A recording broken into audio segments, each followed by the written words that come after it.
Hello, hello, hello, hello. Hello, hello.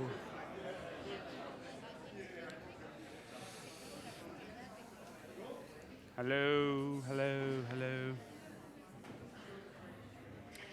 Testing, testing, 1, 2. Testing, 1, 2. Testing, testing, 1, 2. Testing, 1, 2. 1, 2, 1, 2.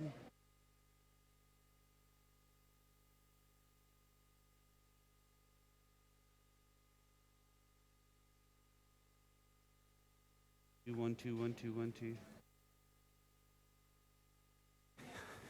I might just shout because, oops, just here you go. I was just going to shout, and then it turned out the microphone was work. I told them to use the expensive batteries, not the cheap batteries that always run out, but anyway. Okay, so I'm Joe Haslam. I'm a professor at the IE Business School, and I am going to be your MC for the afternoon. So if you're going to stay here for the afternoon, you'll be well and truly tired of my voice. The other good news is that my job really is just to introduce the next panel and just to keep talking so you don't leave the room. Apparently, if the stage is empty, then people think everything is stopped and they leave the room. And the other thing is that you're all sitting down because it's like an aircraft. You can't take off while there's people standing up. So that's really it.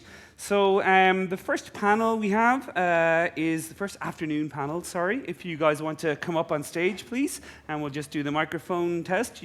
I'll ask you in 2 seconds for applause, so you don't have to applaud yet. If you start applauding too quickly, you run out of, no, not yet! Oh, God. You're only half listening. How many of you are looking at your phones and you hear the word applause and you jump up and go applause? No, I'll ask you when to do the applause. Okay, we start with the microphone check, right? Say, testing, 1, 2. Testing, 1. No, okay, nothing? Nothing? Yes, okay, right now. microphone check. Yeah. Hola, hola. Brilliant. Microphone check. Pepsi Cola. Okay, I hope you were paid for that. Okay. Mine works Okay, too good. They've worked out that you speak low, so they've given you some oomph. They put it up to 11. Okay, try again. 11. Hello, seriously? Yeah. Okay, serious. No, we don't want serious. Okay, Serious. sorry. If you start going serious, they'll all leave. Okay. So, and anyway, microphone check. Test. Can you hear me? Hello, hello. 1, 2. 1, 2, 3. It's really strange. Like I actually don't know. Like I don't know what that tells me. Maybe one of these kind of like, calming voices that like when you ring 911 kind of thing. Like, try it one more time. Test. No, I don't think so. Doesn't No, work. Nothing. Okay, we'll try here and then go back. Okay, Antonio, what have you got Okay. for us? See that? Now that's what we're check. looking for. Okay, 1, 2, brilliant. 3, check. 1, 2, Okay, 3, final, check. because you can't go ahead and have a microphone. Okay, test. 1, 2. Nothing. Doesn't Okay, there's still. They've just changed doesn't the battery, work. though. Okay, they've just changed the battery. Have we anything working? It's Okay, working? if it's not working, I don't think it's Are you working. sure no? it's working? I have no idea. No, it's not. No. It's not working. No. Not working. Okay. I'm gonna check it out. Wow, proactivity, So not a man who waits for anything. Like, let me go and sort this out, If you ever have a flat tire, he's your guy. Okay. Anyway, maybe he'll appear, maybe he won't. Okay, anyway, we'll go with what we have. So, when I ask for it, not before. So, I want to introduce the panel, fastest growing industries, what's next? Oh, this is prop tech, fantastic. Okay, never knew that. Okay, so fastest growing industry, what's next for Propcast? Big round of applause, please, for Sergio and his panel. Yay!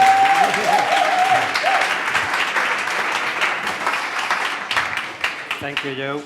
Well, good afternoon, everyone, and thank you very much for joining us in this panel about fastest growing industries, what's next for PropTech. Well, I'm delighted to be here with such a distinguished guest. First of all, I want to congratulate the organization for bringing them together, and then thank them also for inviting me to share this very interesting panel, I think. My name is Sergio Vela. I'm the Director of Finance and Investor Relations at ICES Invest in Spain. For those of you who are not acquainted with this institution, this is a public corporate entity belonging to the Ministry of Industry, we are in charge of supporting Spanish companies in their internationalization process and attracting FDI. And that's precisely what we do in Invest in Spain, attracting FDI. How we do that? Well, we provide the international investors with personalized advisory services on all those issues that are key for their decision making. For example, labor, taxes, incentives. We also work very closely with all the departments of the administration and with local and regional governments. But we also have another client, which is the Spanish company. We want also to help the Spanish companies to, when they are looking for an international partner, to help them grow their business. That is to say, we give them connectivity with international investors. In fact, we are going to be next month in New York, in MIPIM Protec. We want to go there with a delegation of startups, of Spanish startups. You will have information on your chairs, and if you don't, please you can ask us or go to the ETHEX booth, which is just outside. Well, that's enough for me for talking. I would like then also to introduce themselves a little bit, so you can know what a distinguished guest we had here today with us. So please, could you start, Anna? Sure. So my name is Anna, and I'm co-founder and CEO of Tico. Tico is basically the easiest and fastest way to sell your house. We make it possible for the homeowner to sell his or her house in just 1 week. And that's why we call ourselves instant buyers. So how do we do this? First of all, we directly buy houses. So we remove the main obstacle in the selling of the house, which is actually finding a buyer for the house. And secondly, we use a lot of technology to make the process much more efficient. Very brief, how do we work? How does the process work? First of all, the home owner fills a brief form in which they tell us basic information about the house, such as the address, whether there are common areas, whether it has elevator, etc. With that information, we use our valuation model to make an offer in just 24 hours. If the offer is accepted, we inspect the house. If everything is correct, we basically buy in just 1 week. Then we do a light renovation and resell in 90 days. So basically, our model is based up on speed, and we take a small margin of a high volume of transactions. We're currently based out of Spain, and hopefully we'll be entering other markets soon. Thank you very much, Anna. Guillermo, can you tell us about you? Yeah, pleasure, everybody. So Guillermo Libre, 3 kids, love biking, actually. More than 10 years ago, I discovered the amazing digital world, coming from wearing ties and stuff like that. And actually, on top of that, 3 years ago, we started with a project that is called Housel. So basically, getting digital into this real estate sector, it's awesome. So for the last 50 years, everybody's been working in this country, at least in selling properties through success fee basis. So all brokers do that in Spain, 5%, 7%, whatever. So we thought, look, you cannot be even, calling a taxi and open an app, and you see the taxi or the cab coming. Everything gets super digitalized, and when you think of selling your house, you don't even have any transparency around that process. So we thought, why don't we create a tech platform? Especially if you can do that peer-to-peer would be much interesting. So this is what we've got. So Housel is a tech peer-to-peer platform that basically helps sellers to get the whole process super transparent, simple, and cost-effective. That means that we charge €1,000, €1,000, regardless if the house is like 1 million worth or 100,000. And basically that acts as the platform in order to help you on assessing on the asking price, helping you on the viewings, and publishing automatically in more than 40 plus portals, and getting all the real-time data on your app. So you get home, 11 p.m., tired, open the app. Look, I've got 2 visits in my property. You see the feedback. You can chat with the buyers. And we think that really in the coming years, this is going to be changing as many other industries. So that's why we're here. Learning from a sector that it's getting super, super hot. Thank you, Guillermo. Dustin, can you tell us a bit about the home like? So when the microphone is working, is the microphone working? Yeah. Perfect, yeah. Amazing. Then I'm happy to tell you a little bit about our company. So I'm founder and CEO of HomeLike. HomeLike is an online marketplace for furnished apartments in the long-term housing segment. So we do rent out furnished apartments on a monthly basis to corporate clients. We have around 45,000 units in 400 cities and 10 countries. Headquarters is in the beautiful city of Cologne, Germany, but we also have an office in Barcelona as well as London. And we just launched on Tuesday France, and the last week Belgium. So what we basically provide on the corporate side is travel organizers who are looking for accommodation for their employees. We provide them a tech platform where they can actually do the entire transaction within their corporate portal. So therefore, we kind of like deeply integrated into the B2B world. On the supply side, we do work with real estate companies, larger portfolio managers who have up to a couple of thousand properties across different cities and countries, and we actually help them in order to find high-quality tenants. That's us. Okay. Well, Thank you. Well, last but not least, Antonio, of course, can you tell us what we know? everything was ready because they're coming from B2C, then they help to the companies, and we are the companies. So I'm the innovation officer of Merlin Properties. Merlin Properties is the largest REIT company in Spain. We are listed in the IBEX 35. We are the 8th largest REIT company in Europe. First, we are very thankful because it's probably not normal to have big real estate companies here, but in our case, we consider ourselves as we are like a startup. We started just 5 years ago. Even we are the largest in Spain, but we love to work like a startup in many of the managed ideas that we have. And in the PropTech area, we are working with all type of PropTech companies. We set a PropTech challenge event a year ago, and we're going to set it next year. We're going to have a PropTech community, PropTech accelerator. So, I mean, for us to be here is like fantastic, and I hope at the end of the session, you will be able to talk to us, and we can help you in anything related to that. So. Thank you, Antonio. Well, let's go now. Well, I think we all had checked here in South Summit how the entrepreneurship ecosystem of Spain is booming. We've heard a lot of panels, a lot of new startups, new verticals, new sectors, more than 4,000 startups. Even Askri was telling about that we've already achieved 1 billion euros of investment. So I really think that this is a booming ecosystem. Of course, PropTech is not on the sidelines of this expansion. In fact, a survey by South Summit some weeks ago said that I think it was artificial intelligence together with health and PropTech were one of the fastest growing industries here. I think I have here some numbers from a blog. I think we have now like 330 companies today, more than 5,000 employees, and more than 150 million of investment. So I would like to ask you, maybe Ana and Guillermo, what are the driving forces behind this, and at what moment are we really now? Do you think this is going to boom still, or are we reaching the mature part of the cycle? What do you think about it? So before talking about PropTech, I think it's worth mentioning that, especially in Spain, actually in the last 8 years, I mean, the whole investor or VC sector has been super professionalized. So basically, I mean, companies such as Hauser or the ones that we hear, I mean, I think that we exist because some of crazy investors do believe that we can really improve certain niches in this country. And I think one of the key metrics here is to check that in the last 8 years, I mean, a lot of money have been through, and because these VCs, in Spain at least, have been growing a lot and learning a lot on how to do things, and I think this is driver number one, I guess. Without that money, without that know-how from those guys, I mean, we wouldn't exist, actually.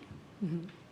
No, I completely agree with that. In fact, we as Tico have foreign investors and investors from the north of Europe. I think there is a lot of appetite from German and Swiss investors to invest in PropTech companies here in Spain.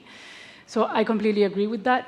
In terms of where we are right now, I think this has just started. So the real estate was the last big industry to be digitalized. So I think in the next 2-3 years, we will be a lot of PropTech companies arising in all the verticals. So not only buying and selling, but also renting, co-living, construction, etc. So if you take, for example, buying and selling, it's apart from the listing sites or the classifieds, which happened 20 years ago, there hasn't been real changes. So there is a need there, and it has to be covered. We recently did a survey with over 300 people that had sold their house in the last years, and over 65% were dissatisfied with the experience. They thought it was a total disaster, and well, they complained about things like long times, complex paperwork, visits to their houses. So, for example, we as TICO are really addressing those needs that were there. So as long as there are needs, there will be PropTech companies trying to solve those needs. So first of all, I think they will keep arising, but obviously there will be consolidation. No? You were talking about 330. Probably in the next 10 years, it will be half of it or even less than that. So there will be consolidation in the market, and the top performance will be the ones that will survive, clearly. So, a lot of them are rising, also a lot of them dying, and big money flowing from the outside to grow. Hopefully, we'll be there. For sure. Well, thank you very much, both. Dustin, well, this is about Spain, but can you maybe give us the picture of Europe also in comparison? Let's say, is the same theme for Europe, or this is a specific of Spain? Are they parallel in the evolution? I mean, in terms of the Spanish market, we have the experts actually on the panel here, so I will not talk that much about this market. But I think it's not even only about Europe; it's global, right? And the fascinating thing about PropTech, so what means actually PropTech? So property technology, and there's so many kind of like edge industries to that, right? So home-like is business, travel, and property technology. You can actually talk about finance and property technology, so it's not an isolated industry, and I think that's super fascinating. And there are also like gigantic companies out there. I mean, we work, I mean, the recent news are probably not as great as everyone was hoping for, but I mean, that's a big success for kind of like the PropTech industry. I mean, Zonder, in the US, they just became kind of like a unicorn, right? So they're basically building a hospitality brand. So you can actually say they're in the travel market, but they're in the real estate business because they have kind of 10, 15 years leases, right? So in Germany, obviously, Switzerland, I mean, we talked through that already. So I also agree from an investor's point of view, we started 5 years ago, and when you actually were saying, we are a real estate company, and say, we are now into insurtech and fintech and all of that stuff. So they didn't really kind of like believe that this super ancient, kind of like slow-moving, network-driven market is going anywhere digital. And I don't know how many PropTech people are actually in the room here, but we were, before the panel quickly talking about two very large real estate fairs, which is MIPIM in France and Expo Real in Munich. So do yourself a favor, go there and look at the people who are actually at the fair. And these are usually kind of like dressed up people in suits, rather older than younger. They know each other for decades, and that's how they do business. And that's real estate as of today. And I do believe now kind of like younger generation, or kind of like people who really want to make a change, stepping up and just like saying, hey, here we are. That's also not the way going forward with these guys. So just like sharing one story there, if you allow. So the first year we went to Expo Real, and you have basically kind of like all the booths over there. The first year, no one wanted to talk to us. The second year, we had the first meeting there, and the third year, we even made it on the balconies of the booths, because that's the second fair. So for kind of like the regular people, it's just like going from booth to booth, and for the people who have already a little bit of a network, they're allowed to actually go to the balcony of the booth and then talk with the big guys.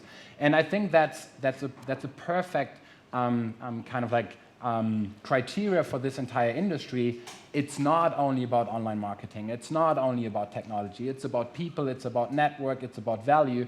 So therefore, it takes a little bit longer in order to build a really, really huge company. You need to be a little bit more patient, because it's not just like throwing money on online marketing channels. So kind of like cutting long story short here, I think it's a super fascinating market. And venture capital firms, I can only talk about our business, since a couple of years, inbounds almost every single week. At least they want to actually hear what we are up for, and at least they want to understand how the market is. And one very last thing, the fascinating topic about real estate is you have huge basket sizes, and you don't even need to do millions of transactions in order to build a huge, huge business. The downside of that is that the market is highly fragmented, so there are tons of players in the market. So therefore, I would actually challenge if consolidation will also hit kind of like the smaller players in the market. But overall, kind of like really happy that PropTech became a vertical within kind of like the financing venture capital space. Okay, thank you very much, Dustin. Antonio, I was talking about before 330 companies. I think most of them belongs to the residential part of the PropTech business, let's say. And only, I think, 60% to tertiary, I mean, focus on offices, logistics. What do you think? Do you think this is, what is the reason for that? Is there a clear explanation for that in Spain, or do you think that maybe the tertiary market is still lagging behind because the technology hasn't arrived? What do you think about that?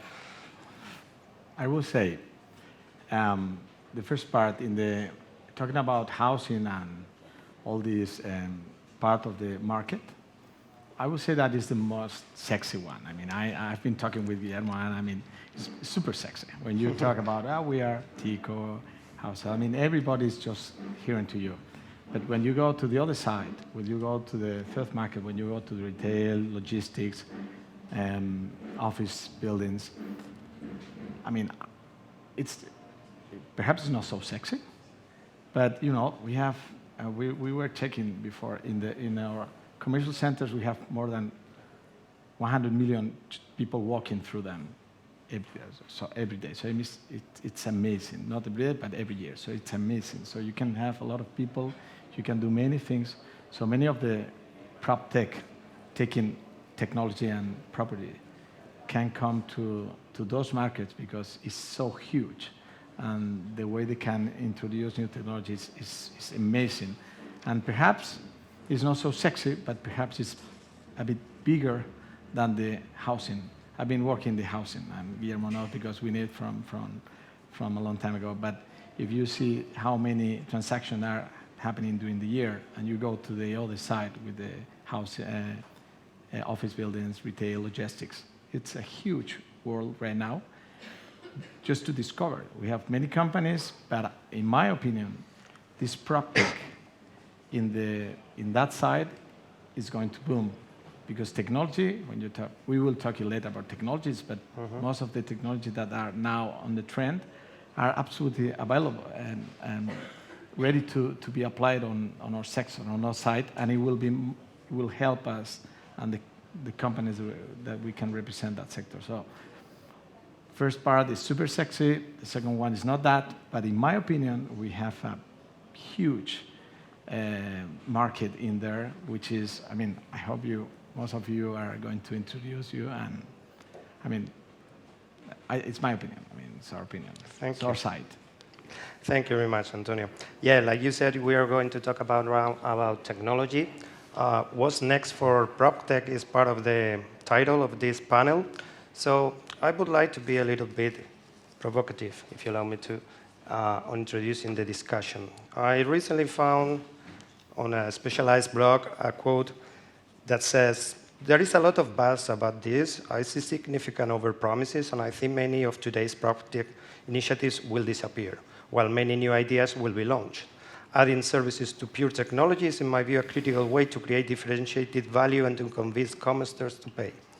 I do believe strongly in big data applications to support taking better purchase or sales decisions. They add clear value and generate insights that one simply cannot attain."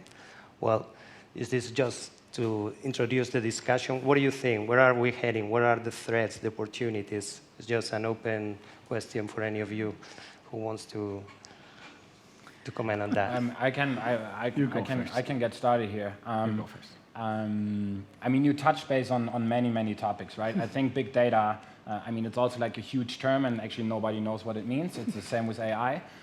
But in the end, it's a question, when you're in real estate and you have data and you can provide data to a property manager or to a developer, so the developer and property manager can make better decisions on a purchase, I think then it's value in the data. The question is, where do you get the value from? Or the data from?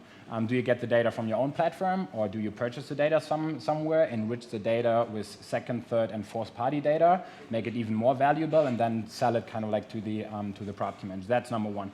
Number two, and you touch base on that one. So marketplaces or transactional businesses, I mean, that's not the innovation.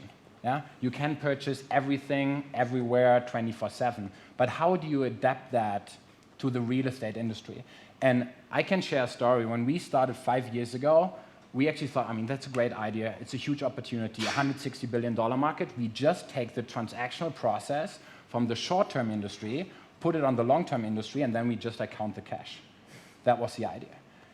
From going live to the first transaction, it took us 2 weeks. And we had 16 touch points with the user. And then we needed to realize real estate people want to have a signed rental agreement. Real estate people want to have a deposit. Real estate people want to understand what their income is. Real estate people want to have an insurance for damages, so on and so forth. And then you actually adapt the existing technology, which is somewhere in the market, and adapt that, as you actually said, to the property technology sector. I think that's one thing. A second thing is, and you are actually probably aware of the company called Badi, based in Barcelona, and Carlos, actually a friend of mine, we share the same investor. I mean, what these guys are doing, it's also like tech, you know, kind of like they have tons of kind of like shared rooms across the globe. They can even kind of like show which people at which time request which apartments. So they have tons of data, and I think data is actually going forward the gold in the market. Alternatively, you become a property manager and you own real estate. I don't know how the real estate market actually heated up in Spain. I know that 6 years ago, you guys had a little bit of a hard time, and I know in Germany it's heating up a lot now. So the question is, it is a good investment to invest now in kind of like asset-heavy models. So rounding all of this up, I think there's tons of opportunity in the PropTech market, and I think we even have not reached kind of like the surface. It's just a starting point. And I think in 10, 20 years, there will be a lot of stuff coming up with virtual reality, for example, which didn't kick in the market yet. Financing will be easier. So I think that's just like the starting point of a new industry. Two extra points.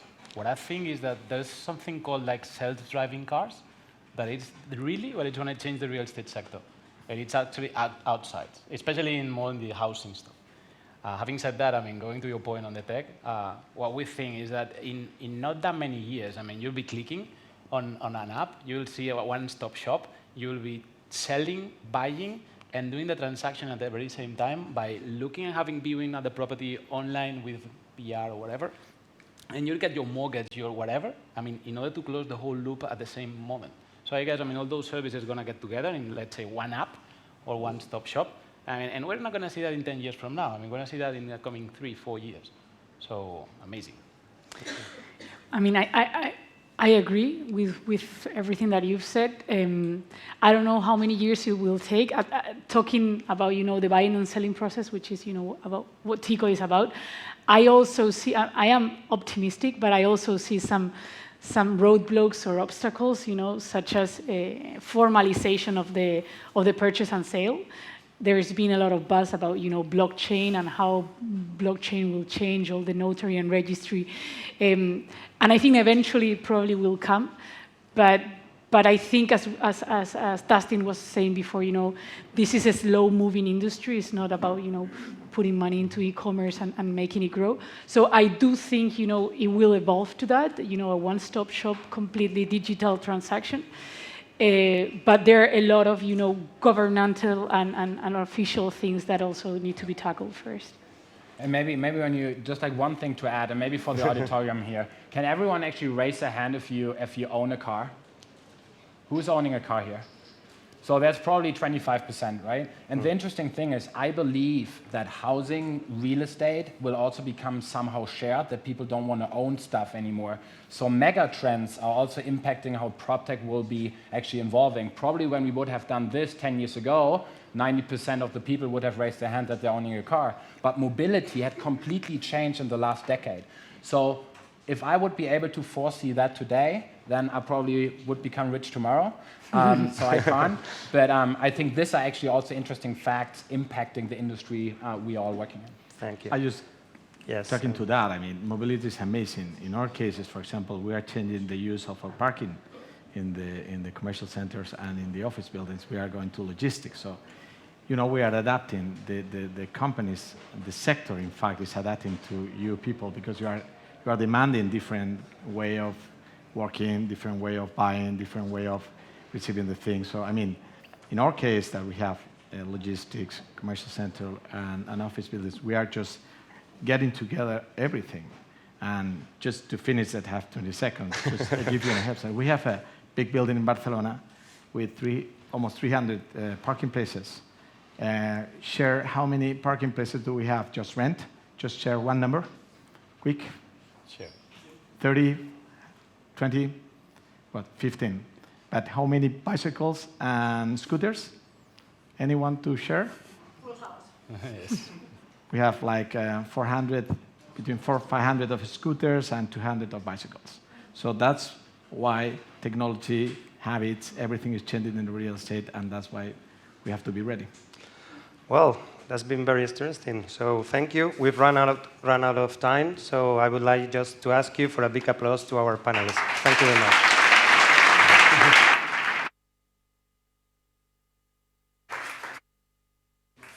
Okay, wonderful. Bueno, good to see you again. Okay, muy bien inglés, ¿no? La última vez no me has hablado en inglés, entonces, pero tu inglés es muy bueno, ¿no? Hey, thank you. Okay. That was a very good panel, guys. You know, like when you actually have people with different points of view, it can actually get very interesting. You know, like the main state sometimes is not that interesting because everyone agrees. So that was really interesting.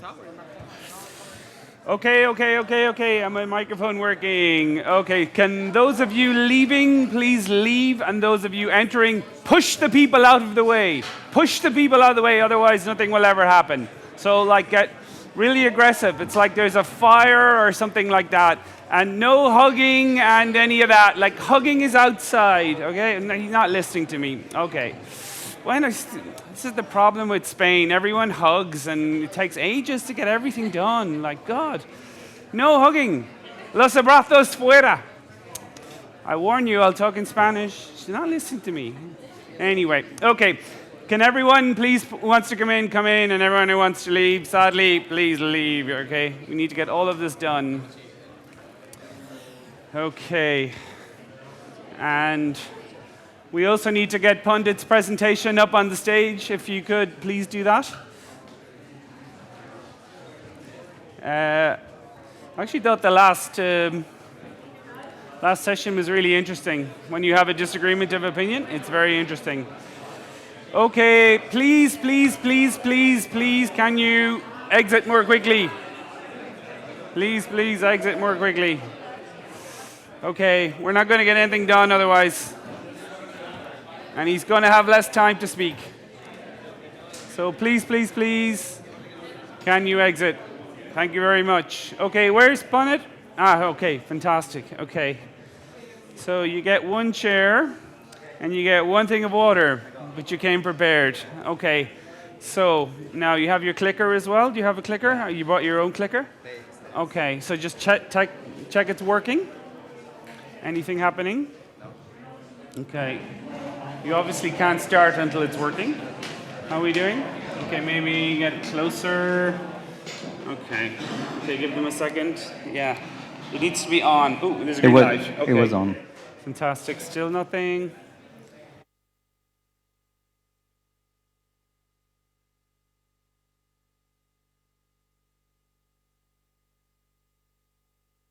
Okay. Right. So we have no microphone.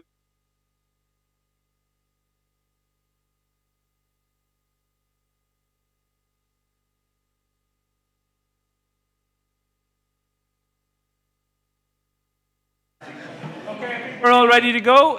Those again, can I ask those two who are leaving to get outside, please? No low hum because someone's trying to make a presentation here. Okay, so slightly later than advertised, but still very good. Can we have a big round of applause, please, for Punit Agrawal and the Founder's Mind? Thank you very much. Thanks, everyone. I'm going to whiz through this. I've got about 14 minutes to share what I think is helpful. So what I want to talk about is the mind of founders. So for founders in the room, this is for you. And for investors, this is also for you to understand your portfolio companies. So I probably travel the world coaching CEOs, coaching leaders, coaching founders. And I probably had about 10,000 conversations. I spend half my time in Silicon Valley. I've been there for about 20 years. And I get asked by the Sequoias, the Kleiners, the Greylocks, the Andreessens to help them in their portfolio companies. And what I've noticed is there's a few similar things between all the founders. So my job is to do two things. One is to create a nice, quiet, sacred, safe space for founders to have a conversation. The second thing I do is I ask powerful and probing questions. So what we're going to do today is share some of those questions that you can take home with you and ponder in your own time. So the first question I ask founders is, why are you here? Why are you coming here? And so the range of answers I get is, it's about them, it's about their company, it's about leadership, it's about impact, whatever that word means. It's a very often overused word. And it's also about history. So when they mention history, I kind of take my little attempt to help understand history. So when you see this picture, this blurry image, what words come to mind? Big Ben, Brexit, speed, empire. What was that? Family, yeah. So like lots of words come to mind with one simple image. But that wasn't always the case. So 70 years ago, that same city had different words. And maybe that word was resilience. Maybe that word was carrying on. So cities have identities that have changed over time. And this is actually the same city in 1941 at Christmas where people are celebrating down underground. And so whatever city I flash up, a word comes to mind. Empire, food, Big Apple, New York, big buildings. But when I flash companies up on the board, what word comes to mind that connects all these companies?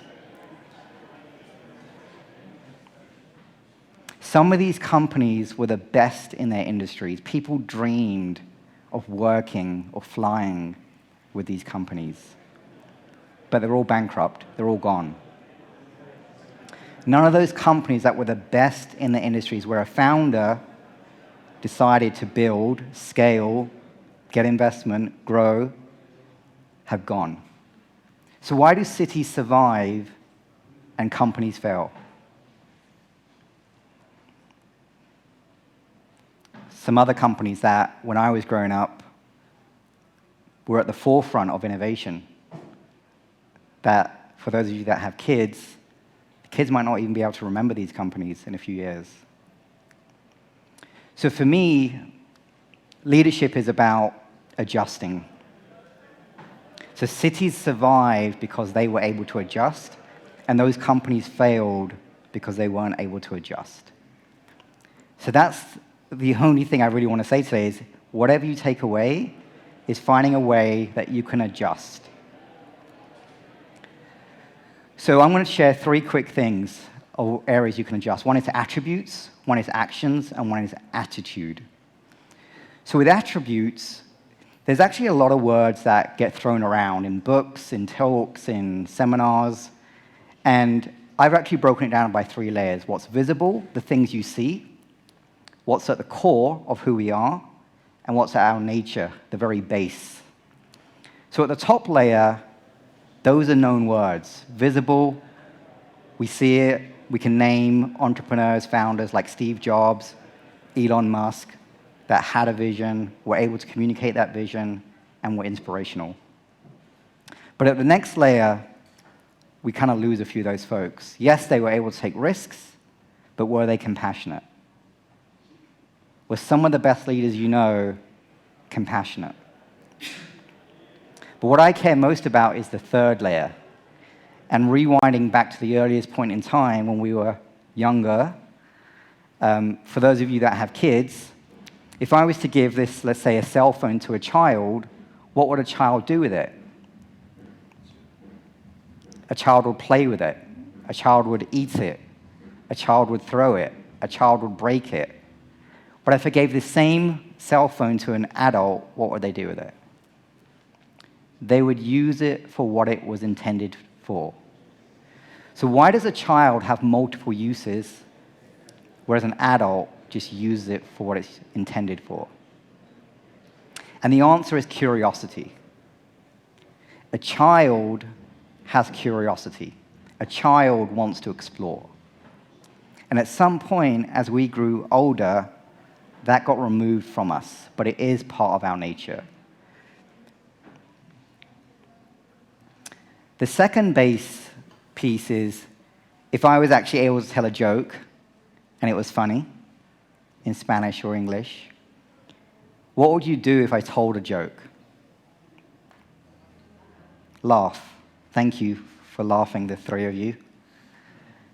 Then what would you do with that joke?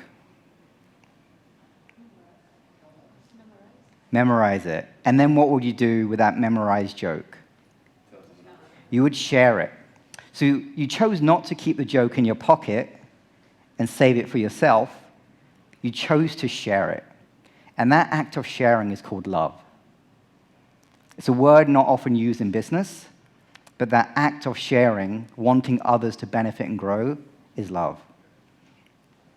And curiosity and love combined connect to a dream. And we as humans have the capacity to dream. It's our birthright as individuals to dream. So what I've noticed is leaders start with vision and they often neglect the bottom. They often neglect curiosity, love, and dream. So that's attributes. So question for you is, what one attribute should you develop for yourselves? Homework part one. Part two is I want to talk about actions. It's taking the attributes and putting them into use. So here's an example of bad action. This is when a team fights amongst themselves, right? This should not be happening in sports, and I actually see it happen more in business. This is bad action. Good action is when you can take the biggest risk of your life and jump out of a plane and flow and glide and fulfill your dream. So athletes do three things. They rest, they train, and they perform. And on average, athletes actually perform only 5% of the time. The 95% of the time, they are resting and training. They're thinking about, how did I sleep? How did I rest? What did I eat? Did I hydrate? Did I stretch? How can I learn? How can I grow? So that when that race performance moment happens, it's just effortless. So compare how you rest and how else you could rest. The last piece is attitude. And this just skipped.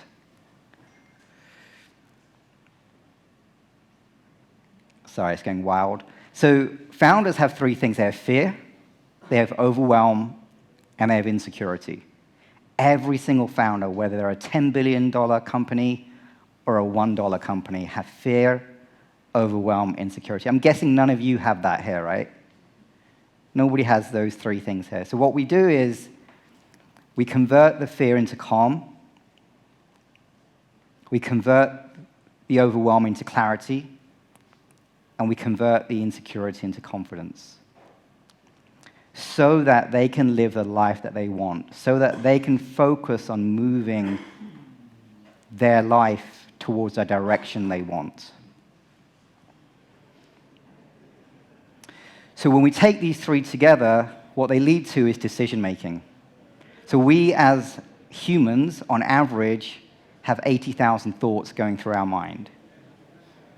Every day, 80,000 thoughts.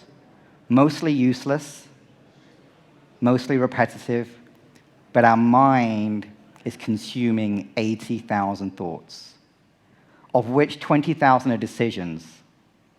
What shall I eat? What shall I wear? Where shall I sit? What event shall I go to? Shall I call this person? Shall I email this person?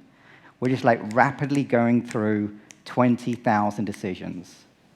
So do you know what is the most important decision for you to make? In this moment, what is the most important decision? And how do you stack rank the other 99.9% and either delegate them or dump them? But are you actually spending your energy, your effort on the most important decisions? So leaders who I've seen do this really, really well do it in 3 ways. One is they have a mindset of everything is workable. When they're working with somebody and there's conflict, they don't push to get everything they want. They push to get a workable solution. There's a positivity in there. There's a we can do this mindset. Everything is workable. The second thing is they have a wider perspective. So what they can do is they can hold their view and the CFO's view and the CTO's view and the CPO's view, and they can combine all those views with a more holistic, wider perspective. And the last piece is they have a deeper perspective. They know they will die. They know they're on this planet with 8 billion others, and maybe 8 billion others have lived before us, and hopefully 8 billion will live after us. So what they're doing is they're making each moment count. In the same moment, they're seeing themselves as significant, who can make a change, and they're seeing themselves as insignificant, because one day they will be dead. So as my time's up, I want to encourage you to find ways to be calm, clear, and confident, and I wish you well on your journeys. Thank you.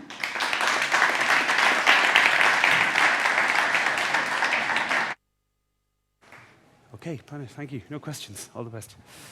Okay, I'm nice and calm. I used to be loud. Then I met Punit and he taught me the joys of being calm. Now I'm calm. Okay, the next panel will be a calm panel. Okay, back to normal. Anyway, those of you that are coming in, can you please come in? Those of you that are leaving, can you please leave? Calm. Let's be calm. Okay.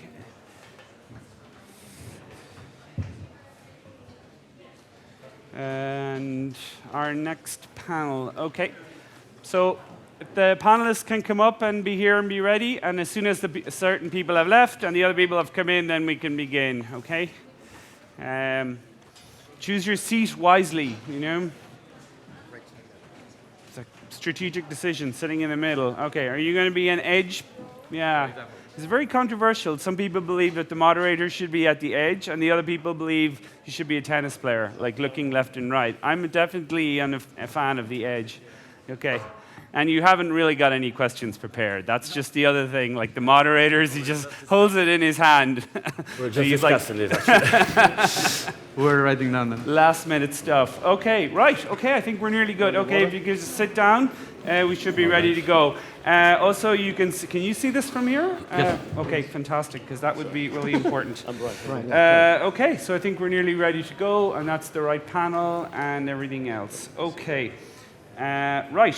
So the next panel is fueling your business growth by raising venture capital, and your moderator is Ignacio. Take it away, Ignacio. Round of applause, please. Thank you. That's yours. Thank you very much. Good afternoon, everyone, and thank you for being here. I hope in the next 30 minutes you'll get a clear idea about alternative financing solutions. My name is Ignacio Puig. I'm investment director at Inverready. Okay. So let me introduce you this wonderful panel. Sergio Perez from Banco Sabadell, Risto from the European Investment Bank, Brian from Harvard, Mateo from Creos, and Craig from Columbia Lake Partners. Can you explain briefly about the funds or institutions you are presenting, please? Yes, Creos is a venture debt fund. It's in London. We have been around from 1999. We invest on a pan-European basis. I mean, we are agnostic to industry and sectors. I think in terms of tickets, we can do everything from 3 million to 50 million now, or even 100 if we syndicate with other investors. But our sweet spot historically has been between 3 and 10 million, and that's it. All right, over to me. Harbert European Growth Capital is backing expansion stage companies in Europe. And more recently, we did our first Asian investment, so slowly extending Europe. Over the last 6 years as a team, we've done about 100 investments. We love Spain. We have 6 Spanish investments, Job and Talent, Medux, Exotica, I'm going to get this wrong if I miss one, PackLink, World Sensing, and Promo Pharma. And we'd love to do more in Spain. Our check sizes are starting at 2 million, and they go up to 30 million. And we're a good partner for companies that, without maybe tweet length, but I would say when they have a clear direction, we're a good partner to help them with that expansion capital. Okay. Great. Craig Netterfield, Columbia Lake Partners. So we're a European debt fund. It's a small market, the debt fund. It may look like a crowded panel, but other than maybe having Craig Fox from Silicon Valley Bank, you've kind of got the whole market up here. As opposed, if you had venture funds, you'd have the whole room. Everybody would be. So we funded 50 loans into European companies. Average check size around 4 million euros. We'll do up to 15. I came from the US market and brought 3 more people over from the US market, so we've got really strong ties back into the US market. So we like companies that have sort of the aspirations of expanding into that market, and we can help them out with that and open up our network. So that's us. Sergio? Okay, so I'm Sergio Perez. I work in Sal Venture Capital. It's the venture capital branch of Bank Sabadell. And in our case, maybe we are the small brothers, 4 of them, because we are the locals. We provide a venture capital from seed to Series A, and also venture debt behind them. I mean, we usually lend between 1 million, 2 million. So usually it's like, I always like to compare seed, Series A, Series B. So we are the seed or Series A of the venture debt. Right now, our average ticket is 1 million, and we provide debt to 10 companies. We started 2 years ago as a new activity because in the bank we try to cover all the financial needs of the company. So we have one branch that is a B startup, in which I always say that we like to speak the same language that the entrepreneurs do. Why? Because usually the banks speak Chinese and entrepreneurs Spanish. So B startup, they try to translate one language to the other to try to provide financing to them. We have the venture capital division, so when the companies are growing, we have the seed and the Series A. So we try to go together with them and share the risk. And after that, maybe between bids, maybe because they want to grow in the M&A, something like that, we can provide also venture debt. So we are the small brothers, but we try to help the company since the beginning. Risto, please. All right. Well, thank you. Well, first of all, thank you all for taking the time to listen to us today. As you heard already, it's a very small market and an exciting place to be honest. My name is Christos Stoikov. I'm heading the venture debt team of the European Investment Bank, which is the elephant in the room, I guess. We have 600 billion portfolio. We are owned by the member states, and we do invest in early stage companies through venture debt product. We are also the parent company of EIF, which is the European Investment Fund, and therefore, through their 10 billion equity investment portfolio in Europe, we are indirectly a supporter of many, at least some, not the Americans or the Europeans, I think on the stage here, and the VC funds as well. We have started 5 years ago, the program for venture debt investing. It was a story that began with a study of around 30,000 startups across Europe, and we realized there is a huge gap, and we're going to go to that point, I guess, later. And based on this huge gap, we created a program which is unique in the world, like in a way that we have structured the financing because we thought that we are actually complementing the lack of venture debt or long-term capital in Europe. So started 5 years ago. We have a team of 30 people covering the whole EU, and currently we have managed to build a portfolio of 2 billion euros, mostly high-tech software and biotech type of companies. So I'm happy to discuss, of course. Thank you. By the way, Inverredi is the first venture debt fund in Spain. Sorry, Sergio. Back in 2012, we started operations. We've done more than 40 deals. We are a huge team of 3 people, and well, that's who Infrared is. So, as most of you probably know, venture debt is debt. So it avoids dilution to the current shareholders and the founders. Besides that, why do you think venture debt can boost your company to the next level? Why would you choose venture debt instead of equity, or when? Anyone can start. Sure, start. I think venture debt. I think I don't like to look at it as a way of substitution of the VC investment. I think it's a complement to it. I think it gives both the company and the investor the opportunity to optimize the value of the company. So I mean, for example, if you take venture debt, and the debt can extend the runway of the company for 1 year. In that 1 year, if you're a company that are growing 100% per year, obviously the valuation that you will take at your next round is going to be much higher. So I think that is, it has to be seen, as you say, as a way to boost growth. I don't like to think about that, as a substitution of the equity. I mean, then, there are a number of use cases that you can use that for. I mean, at Krios we have done more than 600 investments in 20 years, I think, and not only for this, but we funded acquisitions in the past, because if you want to fund an acquisition, doing that with equity is really expensive. So obviously debt is a more appropriate tool to use, for an acquisition. We used venture debt in the past when the company was trying to switch from enterprise sales to SaaS sales, and obviously, once you do that, your working capital, the working capital of the company is worse. So obviously, you need a bit of more cash headroom to do that switch.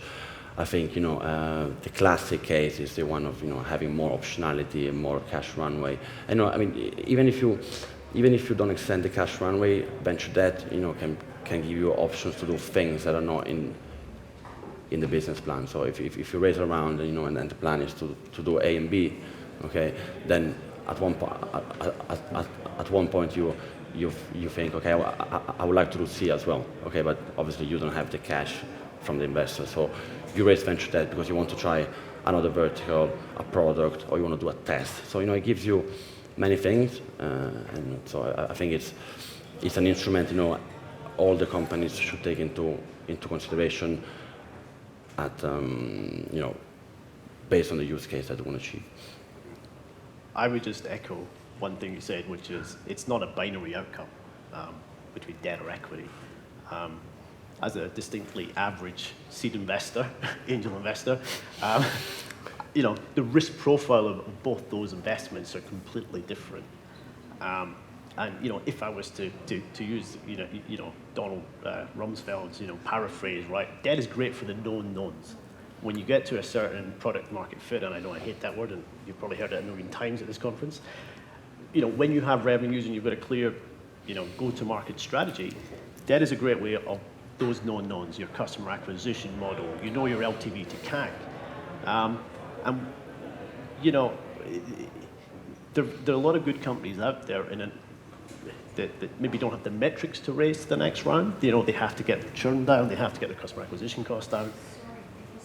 Oh yeah, sure. All right. Is that better? Is anyone else? All right. I'm whispering because, yeah. All right.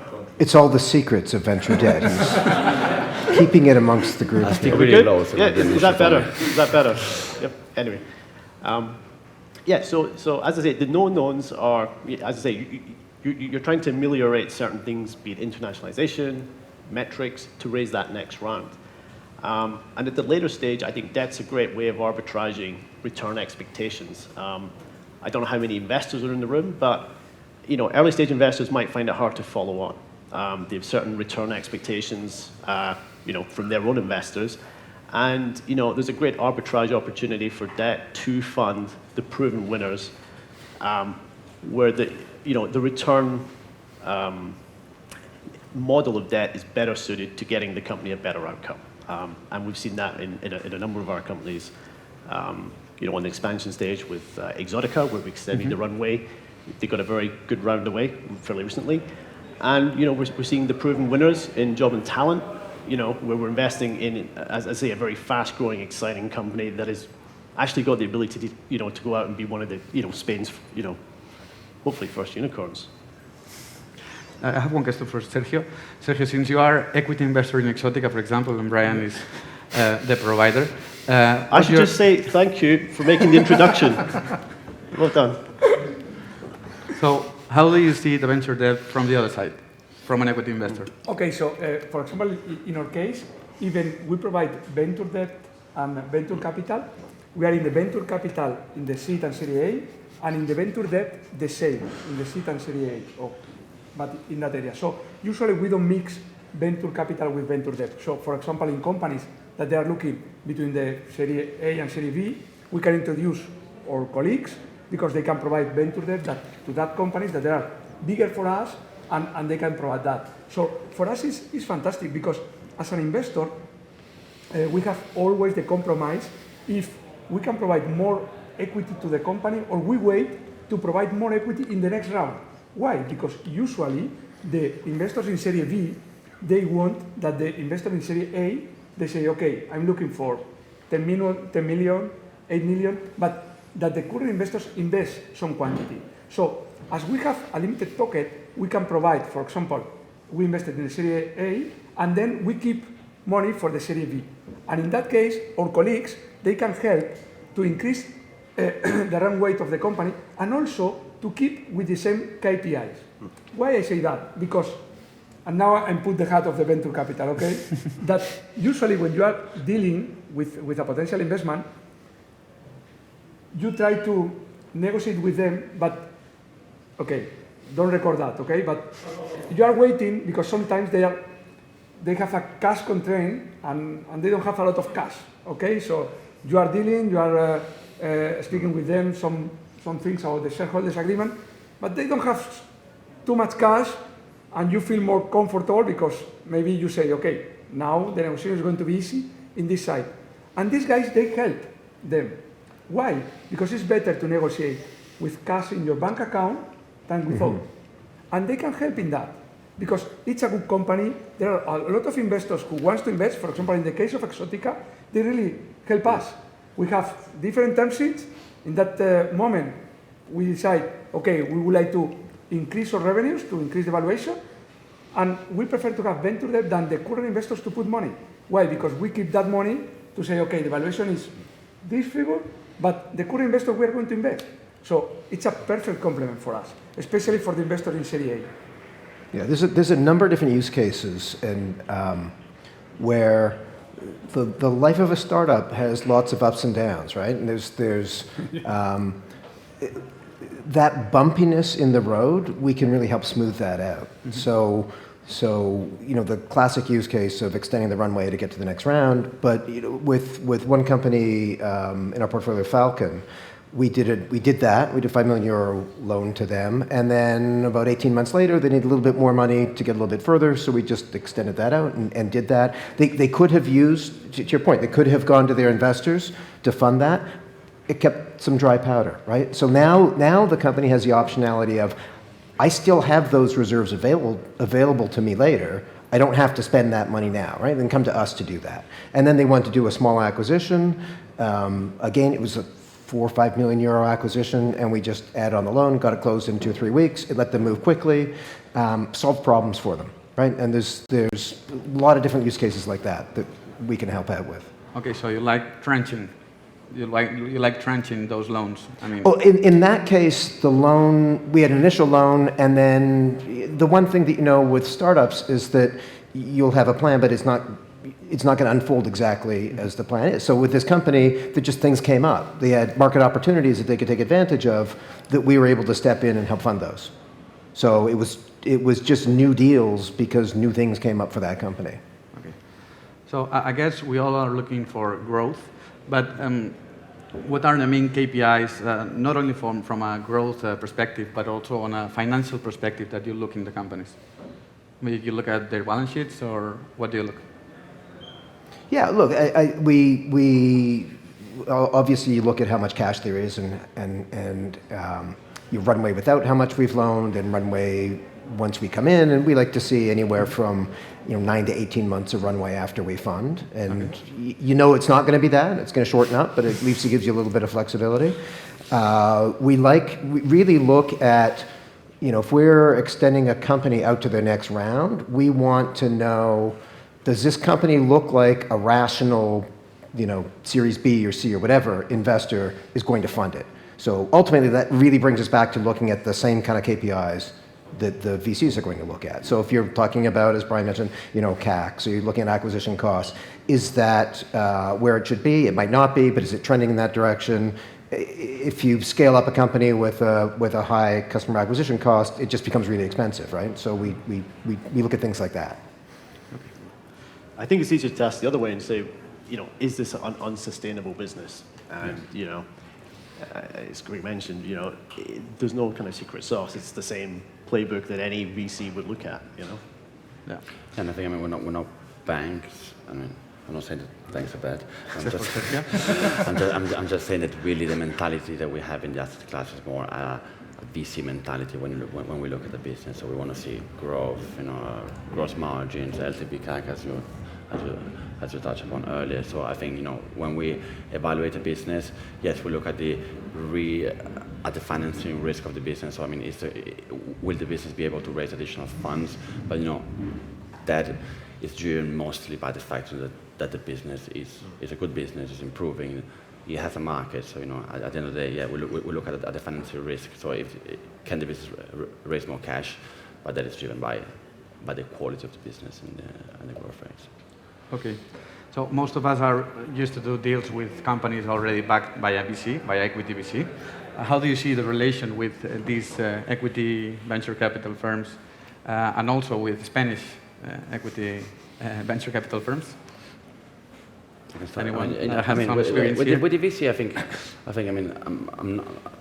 I'm not that old, so I've been in the market only for 4 years now. But I think that in general, if you look at it, it's changed a lot in the sense that, historically when the asset class launched, VCs used to come with the worst companies of the portfolios, okay? And they were like, can you give me some debt for this company? I think that has changed massively now, and they also understand that, debt is an instrument that, has to be used with a positive story and growth. So, they understand why they have to use debt, because, as you were saying earlier, as a venture capital, having debt in a company, it has a number of advantages also for the VC. So I think the relationship is good. I think, eventually, I'm speaking for Kreos, but I think half of the deal flow that we have comes from the VC themselves. And the rest is CEO and management, because we also do our own things. We're not an LBO or asset class, so we need to go out in the market and speak with entrepreneurs. But I think the relationship we have is really good. And obviously, in some markets, for example, in Italy, I'm Italian, so there's a bit more education that has to be done to the funds as well. And I think probably even in Spain sometimes, but I think it's good. To add what Matteo said, for example, you are working as a pan-European, so you can see different markets, but we are a domestic one, so usually we operate in Spain. And I would like to add what you say, that it's true. The Spanish market, for example, in Berredi, they start evaluating the market because they were the first ones to provide venture debt.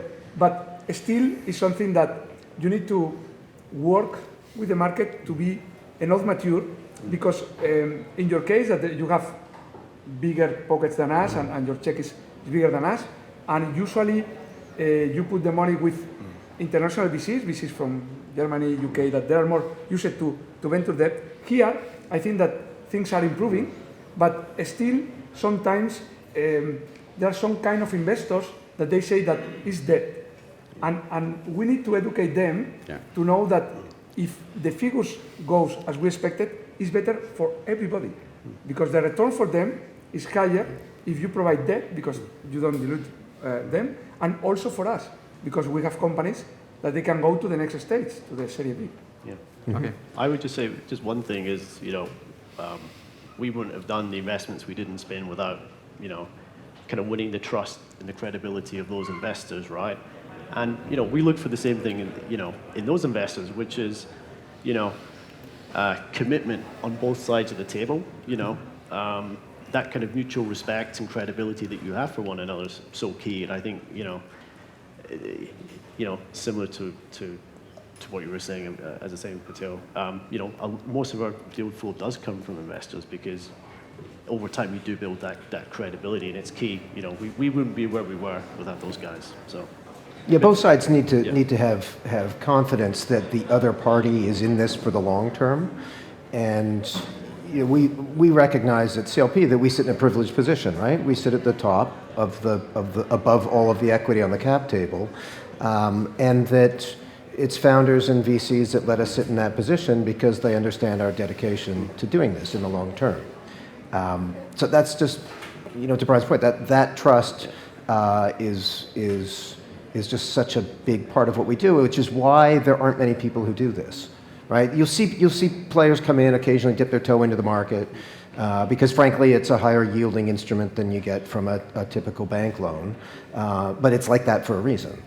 And having that trust is really important, and that's just, evidence of that is, as Brian says, most of our deal flow comes from VCs. Right? You've been through some of those tough situations with them. They see how you act, and they want to work with you again. And that's great. It's really rewarding. Okay, just one last question. How do you see the market in Europe and especially in Spain? We already talked about the market in Spain, but how do you see the whole market, the ecosystem in Europe? Sure, if I can take that. So I moved my family from Toronto 5 years ago, my wife and my young kids, to set up a fund to do this in Europe because I believe the market in Europe. Here's the pitch I gave my wife. Venture capital is growing in Europe and it's going to keep growing, and the use of debt is relatively nascent in Europe, and that'll keep growing. And if one of those things turns out to be true, we'll be fine. And if both of them turn out to be true, we'll be early days building a great business. And so, full believer in Europe. We've packed up everybody and moved over here for that. And the Spanish market, we've funded one company in Spain. We've lost a bunch of deals in Spain. We've had active term sheets out. I'm meeting with 4 companies tomorrow with one of my colleagues. It's a good market. Yeah. Growing market earlier than some others. Okay. And I think for the kind of companies that we like, it's probably 2, 3, 4 years from now, there's going to be a lot of big companies. I didn't have to convince any wife to do this job. I think Risa wants to say something.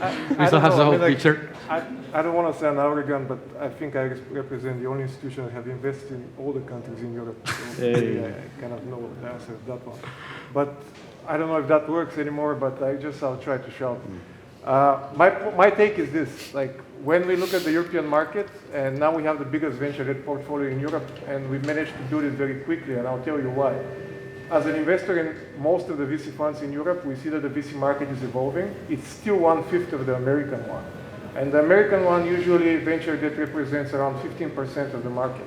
In Europe, the market is 5 times smaller, and the venture debt represents 1 to 3% of the market. This discrepancy usually holds in Germany and France. So Germany and France attract around 60% of the market. With the Nordics and UK, if we count UK out, but let's say include UK, those regions usually account around 80% of both venture debt and venture capital markets in Europe. Venture debt did not usually, you could not see it in Eastern Europe. You still cannot see it. Eastern Europe still accounts 1% for both venture debt and venture capital in Europe. South Europe, there is a big discrepancy. Spain is catching up in terms of venture capital. So you still, I think, see around more than 10% of the venture capital market being now done in Spain, but the venture debt market is in the low single digits. I would put it at 1 to 2%. So in many cases, when we approach certain companies, we do partner with VC funds. And I tried to put this message in the beginning across. What Europe lacks is a long-term, stable financing for innovative businesses. Usually venture debt has been used for working capital. Think about credit card. You want to build a house, you don't build it with credit cards. So people used to use credit cards, like type of 3-year amortizing loans, to fund their working capital. What we have issued and basically offered to European companies over the last 5 years, and it's been taken phenomenally well, is very long-term debt, patient debt. with large tickets. Why? Because there are no large venture capital tickets in Europe, and certainly there are no large venture debt tickets in Europe. So if you're an innovative company and you need stability and not to go the hamster wheel and raise the next and next and next funding round, maybe you should consider check our website. I can tell you, like, you will be happy about it. We were thinking of changing the name from venture debt to adventure debt because it takes around 8 months to close the deal to 12 months. So like being an institution, we are very difficult. You're going to hate us, but you're going to love us also because we can be very patient. And everybody who's been like through the whole funding round with us can see that. And we hope that by doing that, we saw that some of our colleagues here on the stage started exploring the opportunity of giving a bit more long-term financing, which is good. But still, the venture debt market should grow both in size and relative size to the venture capital market in Europe. So that's my take. I don't know if you agree with that. I think we're running out of time. Yeah. So thank you all for coming. And remember that debt is good.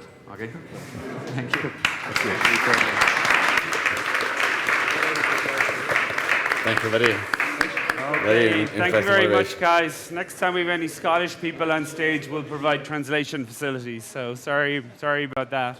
Okay. Fantastic. And there was a joke at the end there, in case you missed it, about changing venture debt into adventure debt. That was cracking. Okay, as usual, if you could proceed to leave or else enter, we can get...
Hey, hi, we met years ago as well. Okay, fantastic. Okay, so fantastic. So we have a clear door and we have everyone seated.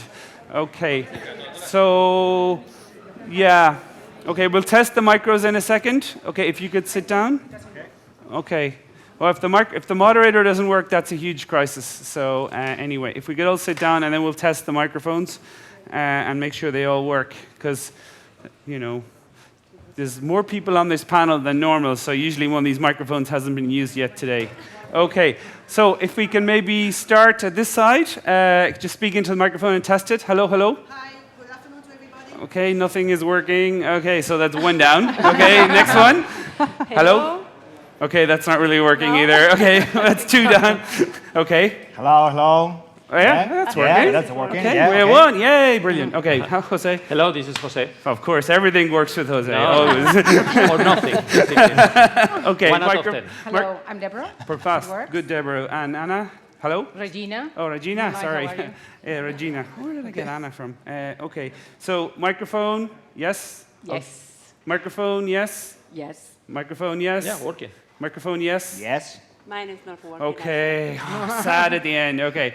Microphone? I don't know. Yes, perfect. Yes! Okay. So we're only missing one microphone. Like, it does build tension, you know? You guys in the room are like building tension. Okay. Should I go there? No, one more time. No, I'm not going to speak. I'm getting out of here. Try one more time. Speak. Hello. Hello. No, I don't think so still. I don't think Okay, so. there's like fantastic things going on down there. They're like changing lines of code and all sorts of wonderful stuff. Okay, still waiting. This is like live TV. Okay, you have to keep talking. I keep trying. Yeah, keep saying hello. Okay. Hello.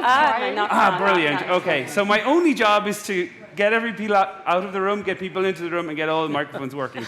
So now that my job is done, I'm going to hand it over to Regina. Big round of applause, please, for Regina. Thank you.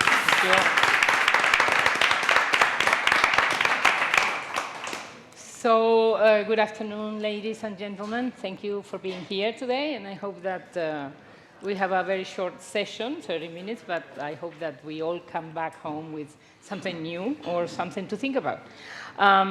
We are in the Investors Den, as you all know, and the title is going to be The Real Value Beyond Money. So, beyond money on this process of investment in this ecosystem of startups and investors.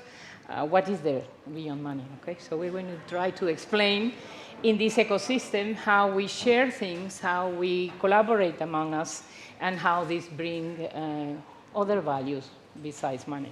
So the tags that we probably will be needing for you to understand, or we will explain along, is going to be seed or early stage capital, women angels, women entrepreneurs, access to capital, STEM and STEAM, the A for arts and architecture, and profitability. I think that probably all of you know this vocabulary, so I don't think we have to go over that. But what is it that is interesting is that we know we have time restriction. This is like going to be like a pill, you know, a short pill, okay, to motivate your curiosity and learning possibilities for understanding how this network and sharing with the investors and startup ecosystem can generate and build value beyond money. And for that, we're going to be contextualizing with one of the business angels groups, Women Angels for STEAM, of which I belong and some of us too.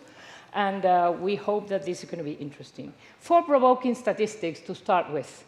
Women entrepreneurs, access to capital. So we know women founders get less than 2% in the US and less than 7% of all the venture capital money compared to men. So that's a shame. Second statistic, help in a way that capital access is amicable for women. So that's why Women Angels play a role, and that's why we have to increase Women Angels. And Spain has only 8% of women in the business angels community. So that also is a shame. Reasons to invest, women-led startups profitability, as you all know, the latest period report of 2018 from Boston Consulting Group gives you 10% of more revenues in over a 5-year period on the statistics they did. So that is really impressive. There are other IoTs reports where the range is not so precise. It can reach from 5 to 85%, depending on the starting point of the level of percentage of women in that labor structure of that company. But understanding that this is an average and it's just a statistic, it's very, very relevant because it means that it is profitable to invest in women, and it is a shame that we're not doing that, okay? Reasons to worry. Women in STEM are diminishing.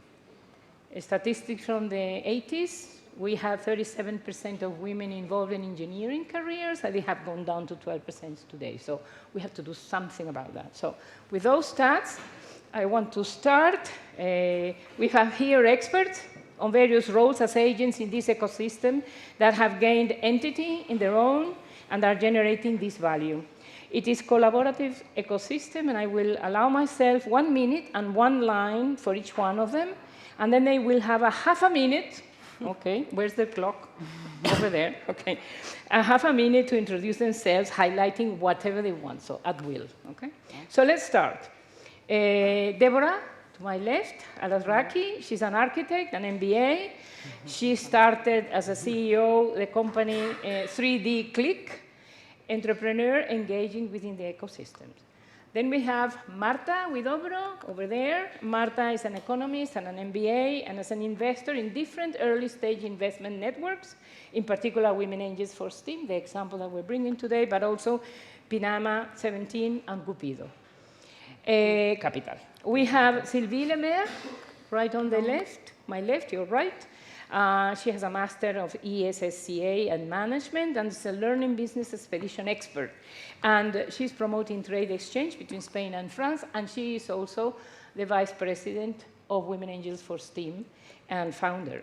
And Nacho Ormeño is the CEO and founder of our Startup Explore, which is one of the most active crowdfunding infrastructures in Spain, with whom we have collaborated, and I think it's going to be very interesting, the trilogy of Deborah and Sylvie and Nacho explaining this ecosystem, how did it work, because it really worked beautifully.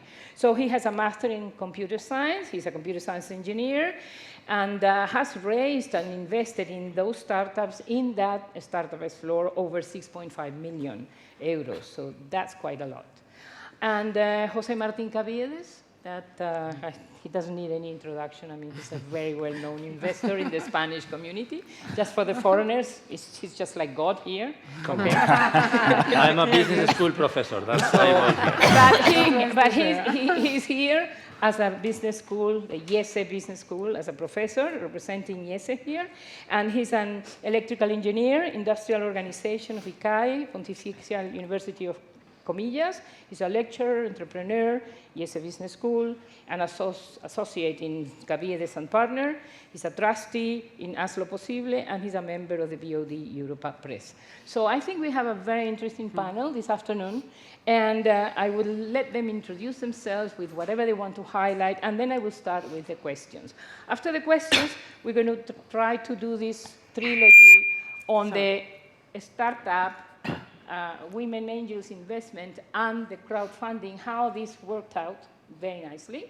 And also Deborah is interesting because she's cross-frontiers, cross-boundary receptor of investment. Here we have one of her investors in Holland, Annegien, who is present here. Yeah. And so I think that's going to be an interesting discussion. And then we leave the last 5 to 8 minutes for questions of the audience. So let's hope that we can fit all that in.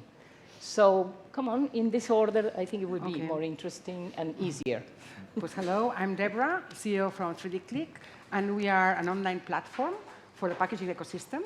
So we have digitized the whole packaging design process so that packaging suppliers, brands, and designers can design packages virtually from anywhere in the world in a very easy way with no 3D expertise and in real time. And that's the basics in order to go to our vision, which is to lead the whole sustainable packaging ecosystem. That's it.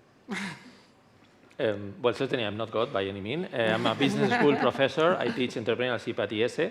And I happen to be also an investor which has more than 20 years track record in investing in this. And basically, for the sake of today's discussion, a couple of points. I have mixed feelings regarding the issue of value behind money. I have some strong doubts that professional investors do provide any value beyond the money. We are investors. We are not mentors. We are not psychologists. We are nothing. We're just investors, and we want our money back. So that's in that sense, we are not much engaged in anything else rather than that. That being said, as a business angel, which I have been for quite a while, I'm actually going back to being a business angel. In that stage, yes, we do provide some sort of support and mentoring. And in doing that, business school networks and business angel networks do provide that value. So those mixed feelings have to do with basically the stage of development. I understand that VCs need to invest in entrepreneurs that do not need anything else than their own money. They're not going to get much more than that, so those are my strong feelings. The second point regarding the strong feelings is this issue about investing in women. I mean, we all know those figures, and certainly they are very real, but that's not necessarily the case. 7 out of 17 of my latest investments are headed by women. And I have not invested in them because of being women. I have invested in them because being great entrepreneurs. I make no difference in terms of being women or men. So I don't really understand all this fuss about investing in women, women, women. Let's invest in outstanding entrepreneurs, and that's it. Hi, my name is Nacho Ormeño. I'm the CEO of Startup Explore, one of the biggest startups and investors community in Spain, and also an equity crowdfunding platform that we deploy 6.5 million euros in the last 3 years. And well, regarding discussion, I think that there is a value beyond the money because there are people that not only invest looking for return of the investment, instead they invest looking for give feedback and close the loop across their own experiences and give the entrepreneur support and learn over the shoulders of the entrepreneur. So there is a mix when you're dealing with a large community of investors that there is no unique point of view regarding this topic. Okay. Well, I just started 2 years ago to be a business angel. In fact, I took a course given by Jose. Jose was one of my teachers, and it was a course funded by the European Union in order to encourage women to invest. So I thought it was a good idea to give back to society in an easy way. And then I started to go to pitches and joined the first investment group. And I just became passionate by this. It's true that we give money, something else we will discuss later. But I think that what we receive from the startups, the learning of the market, what is going on society, the brilliant people that you met is so enrichable that, yeah, I think that just for that it would be good to invest and become a business angel. If any of you are not in business angel, I encourage you to do so. As Regina said, I'm an expert in organizing learning expeditions, and I would say that being a business angel and a co-creator of an all-women business angel association, it's a learning journey with fun, with a lot of experiences, and also that feeling of creating impact.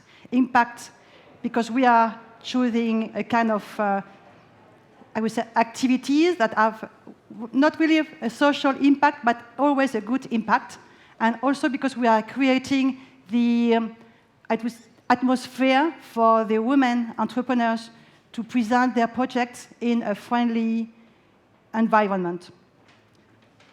So I would encourage, I don't know if there are business angels in the room and women business angels, but I really encourage you to talk to us and to go to our website and see the nice startups we have in our portfolio. So following Sylvie, just for statistics here in the room, how many of you are business angels? Okay. How many of you are investors in general in capital venture or later stages of investment? Okay. And how many of you are entrepreneurs who are seeking for investors? Okay. And how many of you are just curious? Okay, good, all right. So it's quite balanced, okay, with a majority of entrepreneurs that are here seeking probably for some answers to some of the questions, and where do I get the money, how do I get the support, and things like that. So most of the thought about this panel was oriented towards early stage investment. You know, business angels environment and how this interaction with the community exists, how IESE has been instrumental in training us with European Union community so that there were some new business angels women created in Spain because there was very little of that, and Europe is very, very concerned that there are no business angels in the statistics of Europe, okay? It's logical. We're not going to enter into the reasons. It's quite logical. Usually, the population comes from ex-corporate directors or ex-entrepreneurs successful. So these are the people that usually come in the population of business angels. So there are not that many women in corporate direction, and there are not that many women that are successful entrepreneurs so far in the areas that we are thinking about, which is technology, and we want to promote that. So having said that, I'm going to start giving this wonderful panel a question, each one of them, and then starting the experience of this entrepreneur, Deborah, later on. Okay, so let me start with Jose. What has been the role of IESE Investment Forum at alumni that has been helping in scouting process of new entrepreneurs? And what other important lesson you can share from your vast experience with us? Okay, well, first of all, IESE put together the oldest business angel network and family office network in the country. We have already had more than 150 gatherings of investors and entrepreneurs. Typically, it's on a monthly basis where we call in 6 to 10 entrepreneurs, not necessarily IESE alumni by any means. I mean, it's pretty open. And we have gathered a group of just around 200 investors in providing them a link to the entrepreneurs. So our focus in IESE has been more on fostering the investors and educating the investors rather than fostering entrepreneurship, because as a business school, we already had enough entrepreneurs to kind of show around. So we have been doing this for probably already more than 10 years. I don't really remember, but 150 meetings altogether, so that has been quite helpful. I think nowadays is still probably one of the most active business angel networks. We have done more than 50 investments in several companies. That is one role. The other role is at the classroom itself, where we foster entrepreneurship from a very, I would say, responsible standpoint, both in terms of societal or society responsibility and also capital efficiency and capital respect, which we tend to miss in some other environments. So we put an emphasis on that as a differentiation element. In terms of fostering women entrepreneurship, we have again taken the route of fostering the investment, and I think we were probably the first school to establish a course on how to become a business angel only devoted for women, which I had the pleasure to teach a couple of sessions. And I think out of that, I think we already three cohorts already have passed through this course.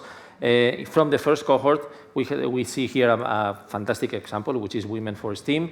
They're doing a terrific job, and I hope we have helped create a network of business angel from a women's standpoint. It is true. I think there is more demand for women investors than for women entrepreneurs. That's my view. And I think there is a lot of money and knowledge to be provided by women investors. So again, no difference between being a man or a woman from a business angel standpoint. That has been our role. Okay. Thank you so much. We can give credit that it's a great organization, and IESE has helped all of us in consolidating the capacity of building such organizations for helping women in their entrepreneurships. So Sylvie, I'm going to go now with you. What has been the journey for creating Women Angels for STEAM as Women Angels Association? And as a telegraphic introduction, as a preview, because Sylvie tomorrow has an event that she's going to be explaining in more detail in half an hour time only, the Women Angels for STEAM organization. So just give us a preview, as like a good advertisement, so that all of these people tomorrow want to come and listen to you. Yeah. Tomorrow I will present in 4 parts our model that's quite unique. There are similar associations, organizations, but none is exactly the same like us. I will explain our origin at the IESE, I will say it. I will explain our factors of success, and then how we work. We have a very clear corporate governance and also very clear criteria for the startups to qualify. And then I will just make a call to more women business angels.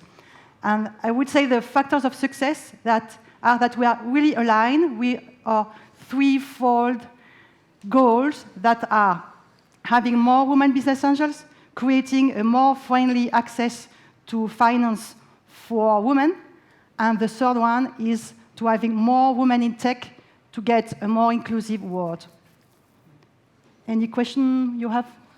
That's fine. So whatever you want to learn more, come tomorrow. And for those who can't come tomorrow, I'm very sorry, we have also a solution. We have a very, very good website where you have all the explanations of how we work, who we are, because we also have the profiles of the business angels. And also we are quite proud to say that we grow from 32 co-founders to 85 business angels right now. It's a fast growth in less than a year. So good for explaining that. So Deborah, I will go to you. Yeah. What has been your experience as a startup being invested in by members of our panel, okay, as well as your cross-border experience with Spain and the Netherlands? Well, yes, indeed. We have been founded by Women for STEAM, by Startup Explore, and by business angels in the Netherlands. And the experience was actually great within the round, after the round, and now, right now also in the follow-up, in the second round. It was great, but also very tough, I would say, because we were leading with 2 countries, with 2 languages, with 2 cultures, with 2 legalities, with 2 fiscalities. So it was time-consuming, energy-consuming, and resource-consuming. So it was really... But actually, it was not, we did it consciously. So we really wanted to look not only for money, but that we needed, but for smart money. We were looking for strategic partnerships in 2 fields, in technology background and software development, and because we are a tech company, and in commercialization and business network, in Spain and in the Netherlands. That's where we operate. And that's why we thought, okay, let's do the effort for 2 things, no? Also to help us enter the 2 markets. And that's how we started, first in the Netherlands. The first business angel is here, which is Anegien. She was a mentor of 3D Click in the Startup Bootcamp Accelerator in Amsterdam, where we were. And she helped us to bring other strategic business angels from the Netherlands. In parallel, she's expert in investor relations, so it's her thing. And in parallel, I went here and I had the opportunity through IESE to pitch in an investment forum. And that was the opportunity to get to know Regina and Sylvie. And there, in the first meetings, I already know, I knew it. I don't know if they knew it, but I wanted them as a partner because their background in technology is incredible, artificial intelligence, software, whatever you dream, that's Regina. and then Sylvie, expert in growth and business strategy, and all the associates. They have so a big network with so a big know-how. So that it is the way to if you have a problem or you want to contact, you can ask them and you get it, no? And then, so we were in parallel building up these 2 lead investors, and then we are very convinced of crowdfunding. We started our company with a crowdfunding campaign in the United States, imagine. So and we wanted to do it through a crowdfunding platform. And then we get in contact with Startup Explore. Why Startup Explore? Because we got contact with investors, and they were in Startup Explore. And I talked to a couple of startups, and they were super happy too. And I said, okay, let's know them and hope that they accept us. So they accepted us, super. And it was a super good decision because it was the way to put everybody in the same platform, legally, to do the same due diligence, to have credibility also internationally, and to do the whole process, which is long and tough and you don't want to go through it until the end. So it was a very good speeding up platform that we closed it in 11 hours. So it was really, really fast. Thank you, Deborah. Sorry. We'll go to ask finally. Well, we have Nacho and Marta, right? And they're telling me that we only have 1 minute. I think that the clock didn't start at the right moment. I think that we entered Negotiating. late. So I would like to know what is the difference. No, what is the difference? Because we have 30 minutes. I just want to know what is the time delay. When did it start? Because I'm sure that we haven't gone through 30 minutes. Oh, okay, let's see. Okay, so then I think that we close the session, ladies and gentlemen, because there's only 22 seconds, okay? And I think that we didn't enter on time, which was entering here at 4:45, and so we are finishing at 5:15 without having had the time that we needed. So I'm really sorry about that. No. Okay. Oh, they have to drop.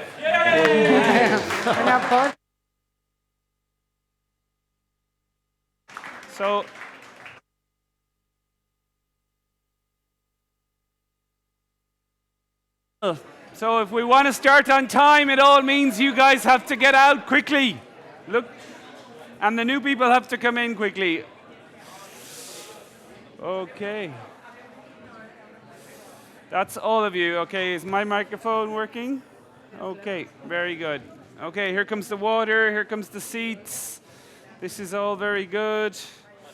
Okay, bueno, lo siento por eso, no es mi culpa. Eso sí.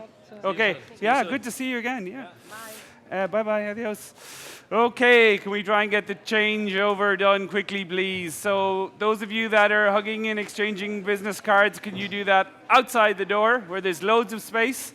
And those of you entering, can you push people out of the way and enter, please? It's like a Ryanair flight. Have no mercy. Just kind of trash everyone in front of you and all of that.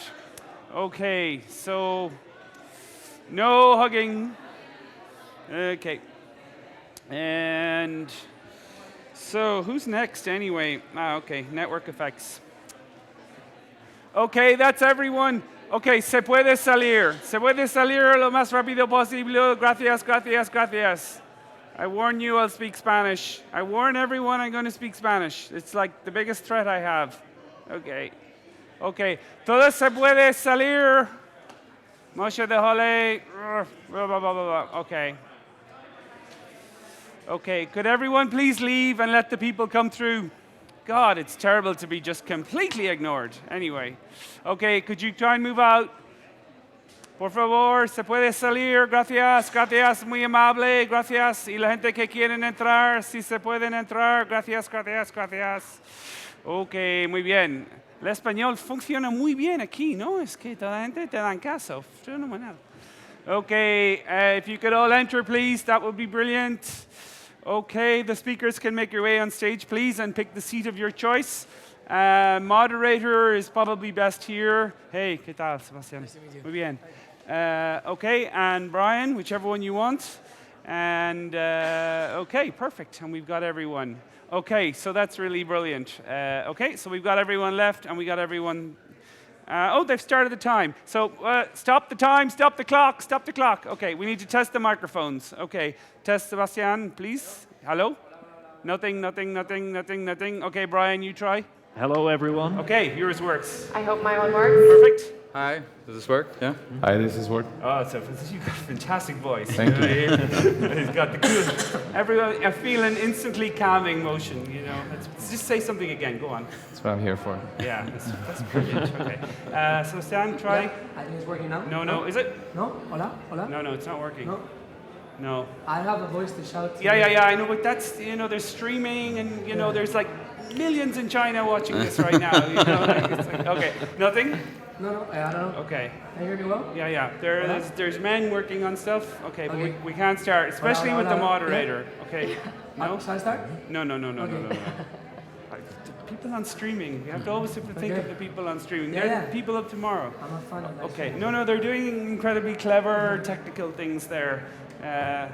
But you have to keep talking so that when it does start. Okay, yeah. So my name is Seb. I'm from fantastic. Madrid. Okay, right, I just need to, I prepared this, so you have to let me say it. Okay, fantastic. So, network effects, building, VC, venture ad, take it away, Sebastian. Thank you very much. So first of all, I will ask my peers to do a quick presentation. I'm Seb. I work as principal at Samaipata. We're a pan-European VC investing in marketplaces and platforms across Europe, pre-Series A. So if you would be so kind to give a few words about what you do. I'm Brian Caulfield. I'm previously managing partner, now a venture partner with Draper Esprit, which is a pan-European venture capital investor, mainly based in London. We invest about 100 million euros each year, right across the European market, and pretty much exclusively in tech. Hi, my name is Nina. I work for Project A Ventures, a Berlin-based venture capital fund investing in seed and Series A rounds all over Europe. And we're sector agnostic and just closed our third fund, which is currently 180 million. Hi, my name is Ben Wers. I'm partner with Bright Eye. Bright Eye invests in companies in Europe. Sorry, my echo just went really weird. We invest in European companies that help people learn and grow. We're primarily investing at the seed and Series A stage. Hi, my name is Ricardo. I'm a partner at a firm based out of Berlin called Point 9 Capital. We invest at seed stage into software as a service and marketplace companies, both in Europe and in the US. We've been doing this now for 10 years, and we've been lucky to partner with companies like Delivery Hero, Algolia, Zendesk, Typeform, which is a local hero here from Spain, and many others, and continue coming back to Madrid to look for more and more promising companies. Amazing. So basically, I'm sure that all of us love identifying network effects when we analyze deals. But today we've been asked to answer like a more introspective question, which is this: if VCs, we consider ourselves platforms with network effects. After all, VCs, we're connectors in the ecosystem. We connect dots, and we are in a way a catalyst to generate value to the ecosystem. We connect LPs with entrepreneurs, corporates, we bring money, we gather talent. So over the last 5-6 years, we've been seeing how this concept of VC as a platform, which is in a way adding services to your value proposition to entrepreneurs to bring them more value post-investment, has been becoming more famous. And my first question for you guys is, what do you think are the key drivers behind this? For sure, it is related to the fact that we need to differentiate ourselves from other VCs. The more capital available in the market, you need to have a more solid value proposition. And of course, we want to be hands-on with our deals to have like a more closer understanding of our portfolio. But I would like to understand what's your point of view about that. So maybe Brian. Yeah, so I think that's pretty much spot on. You know, if you think of the commodity that we're selling, it's money, and nothing is more commoditized than money by definition. So in our business, in order to kind of create some kind of differentiation, you have to be able to add some kind of layer beyond just pure capital. And I think really it comes from two areas. One are those network effects, and we're going to talk a lot about them. But maybe to be a little bit controversial, the other huge thing is experience. You know, if I was an entrepreneur, I did 3 startups, I probably went through 10 funding rounds across those 3 startups as a founder. As a venture investor, I've been through literally hundreds. That's a lot of experience, you know. So the network effects are really important, but that base of experience is also crucial. Cool. Nina? Yeah, I would take the experience one step further. I haven't said this in the introduction, but we call ourselves the operational VC. So besides like 10 people that do what I do, we also have 90 people working operationally with our ventures. So for us, kind of like being an interesting, let's say, financial product for entrepreneurs, we want to bring something else to the table. So I agree that money is a commodity. So the way you can differentiate or be interesting to founders who are in the end deciding who they want to work with, for us is why we're providing this, just like suite of services that founders can freely choose from. And we just see that like some founders see this as a value, then they might work with us, but they're not working with us at all times. So I think there's like points in time in a startup where you're like heavily growing and you might rely on something, or you just want to bounce ideas and get some perspectives on it. So I think for us, it's not only connecting dots, but also being like a superior financial product to the entrepreneurs by having this like operational approach of 90 people that work full time for us. Well, 90 people. Yeah, I mean, I guess I have a more just a historical perspective on this. I think the thing that changed in the U.S., the sort of idea of venture as a service was Andreessen Horowitz, which launched in 2009. If you go back to 2009, there was roughly 30 billion invested in the U.S. in the venture capital that year, and which is where Europe is this year, pretty much. And so, specifically from a European perspective, I think you're having the same kind of competitive pressures that you saw in the U.S., 10 years ago, which is, if you were if you were a Series A, if you were among the best Series A funds in France 5 years ago, there wasn't a lot of places to go to, and you didn't have to compete too much. Now all those funds are A, bigger, and B, there are more of them, and so you're seeing a lot of those people here, as well as from Germany and from the UK and from everywhere else, and so you can't really distinguish yourself around geography as much as you could in the past, and so more specifically for Bright Eye, so our fund invests in learning technology companies, and the thesis of the fund was that by building a sort of thematically focused fund, that each company that we invested in would in some sense enhance the value of the network for each additional company, and that honestly we would best be able to leverage my background as an investor in EdTech and my partner's background as an operator and somebody who's built companies in the space. We're a small team, right? It's a 50 million euro fund. We're 3 people. We don't have 90 people on staff. I wish we did, but like that would be cool. But because of that, we're actually constantly figuring out how to leverage our own networks and our portfolio companies' networks for the benefit of everybody else. And I'll talk more about how we do that, but that's... We'll ask Nina later how do they pay for those 90 yeah, exactly. I guess what we try to combine, and maybe also echoing the question around experience, is we try and hope every day that entrepreneurs want to work with us, obviously because of the experience that we bring to the table. I'm sure my colleagues like Pavel and Christoph that have been doing this for decades are obviously very knowledgeable, and especially in areas like marketplaces and SaaS. But I think obviously us as part of as investment professionals can bring a lot and enable, through seeing and working with so many companies, effectively for our companies not to have to go through some of the mistakes that we've seen in the past, so try to accelerate their learning curve. But I think like more and more what we believe makes us defensible and what makes entrepreneurs want to work with Point9 is what we call the Point9 family. And today we have around 100 companies that either are thematically centered around B2B software and marketplaces, and we organize events. My colleague Oana organizes 20 plus events a year, whether there's CTO summits, founder summits, product summits, software summits, marketplace summits, you name it. And we try to bring together all of these people. And these are entrepreneurs that have gone from, that are either IPO'd businesses or pre-launch businesses.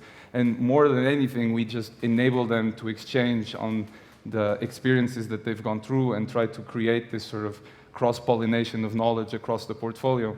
And if we are able, and if this is really validated, which I believe it is, then we have this element of defensibility, because the more people come to our portfolio, the more this Point9 family grows in aggregate value.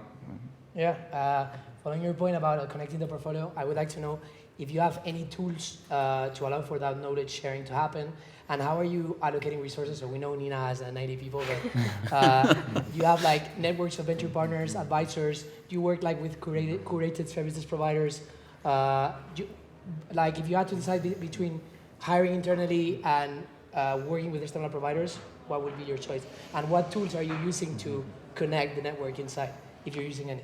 So I guess for us, there are a couple of things that we kind of major on. I mean, the first thing is that we're part of the Draper Venture Network, which is a global network of venture firms. There's probably, I think, maybe 20 firms in the network right now. We have a network office in San Mateo, in the Valley. So that's both a support for companies. They've got like a landing place in Silicon Valley, but it's also a fantastic network from the perspective of due diligence, portfolio introductions, and we have a team there that focuses exclusively on developing corporate relationships that we can then leverage for portfolio companies. We then also have a small team in the London office that is focused on things like events and kind of curated introductions. So, you know, things like lunch and learns, where maybe we'll bring together the SaaS company marketing people across the portfolio and, you know, bring in the guy who built Salesforce's sales operation in Europe, these kind of things. We don't have the level of kind of management fee income that an Andreessen Horowitz has, you know, so you can have your own search firm within. So you have to be a little bit smarter about the things that you invest in, you know. Yeah, I want to come back to the point that you made on tools.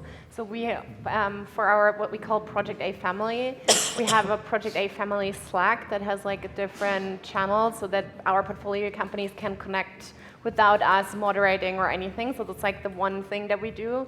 And then because we have people that work in different functions, so we have front-end, back-end developers and people in marketing, etc. Like our people internally are also organizing a lot of meetups on specific topics that they feel are interesting within our portfolio companies. So imagine like they have worked with one company implementing a new CRM tool, and then they think, hey, this could be interesting to other companies as well. So they just host a meetup, and you can also join via like online to watch it as a webinar sort of.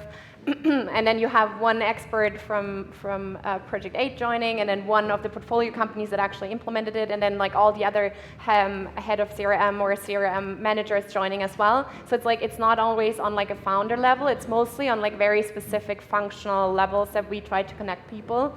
And then what we like also strongly believe that is core to knowledge sharing is that you kind of like break down any barriers that are there. Like I think sometimes it's like hard for new portfolio companies to really connect and feel like I know everyone so I can share openly. So we host every year what we call a knowledge conference. We just had it last week, where we invite everyone from the portfolio companies, so independent of like which role you're at, you can come to our portfolio day. And then we invite our operational people for sure, so like whole Project A is there. And then we also have speakers from the ecosystem that either are in scale-ups or in corporates or just in the ecosystem, and then we have them all together, and like we have been growing this conference because we see more and more demand. And I think this year was just like, it was crazy. It felt like portfolio days on steroids because we had 1,200 people there. So it was like a real conference, but I think there were a lot of connections that didn't exist before and that people can now kind of like take home and work on or connect afterwards. I think so there's a lot of around that. Yeah. Cool. Yeah, I mean, I guess globally, the way I think about networks, you know, the possible networks that a VC could be used for, one is just funding networks, right? I mean, that's kind of the base level. I think that's what people have been doing for years, is just understanding who the next funders might be and connect with them. Networks of talent, so, you know, accessing both people you can hire and people who can advise you. You know, networks of clients, right? So because we're a vertically focused fund, we actually spend a fair amount of time, you know, talking with heads of learning departments at corporations, heads of universities, who are responsible, you know, district leaders in schools, and so those kinds of people can be helpful. And then the last piece is just networks of communication, so things like PR and events and just like, you know, general promotion for the companies that we invest in. I will be honest and say all of those are a work in progress in terms of how we can, you know, help our companies best access those. I think some of the things that we've done that have been most successful and probably just a little bit different from certainly what I had seen before in terms of accessing network as funding, one of the things that we've done is done deep dives into sectors that we think are interesting, and then we highlight the companies that we've invested in those sectors, and then we send them off to investors who have been like really successful in those, so like the coaching sphere. So we did a deep dive in the coaching sphere, and we sent it off to Redpoint and Emergence and like big U.S. funds and people who are interested in that space, and say, hey, we would love your advice on this. When we're not, we're low-key pitching our companies, but we're high-key, complimenting them for their expertise in the space, right? And so that tends to be a really useful way to, to sort of highlight the companies, and has been, at least in a limited way, successful at this point. And then the other thing I'll just say, which is differentiated, is around connecting networks of talent. So David, who's actually here, it was a former chief marketing officer and is on our team, and we realized that marketing was a common challenge among education technology companies. We set up a Slack as well for all our companies, but that Slack, to be totally honest, is dead. Nobody uses that Slack for whatever reason. We only have like 10 companies in the portfolio, so maybe just people don't have that much to talk about. But when we set up a Slack specifically for CMOs, and we invited companies that were not in the portfolio, so CMOs from just the best edtech companies in Europe and the US, that was all of a sudden something that was actually really interesting. And then David's done a lot of profiling of chief marketing officers, both in our portfolio and outside of our portfolio, and that's helped to sort of animate and create content around that. So that's been, I think more helpful, honestly, around that. And again, we have, kind of a limited budget, or this is kind of some of the things we found that aren't very costly and can actually add a lot of value. Were you part of the Slack groups? Yeah, I'm part of. Well, I'm not actually part of the CMO one. I don't know why. I think I just, I don't understand the marketing language, but they say sometimes the fact that the investors are inside the groups generates like frictions. Yeah, that's true. It could be that I think nobody wants to like talk when the parents are there or whatever. But like yeah. But anyway, it's been an interesting experiment, and we're gonna just keep going and see what works. Ricardo? I'll keep it short. We have a Slack group which is pretty engaging, and we act as moderators and make sure the conversation is always alive. In terms of providing services, we try to effectively use our community of entrepreneurs for everything we do, because if we do everything, we won't be able to scale, and our time is limited as a team of 10 people total, 5 investing. So we have a list of the best recruiters and HR people that they can reach out to, and they grade them because they are the ones having the experiences with these different recruiters across Europe and the US.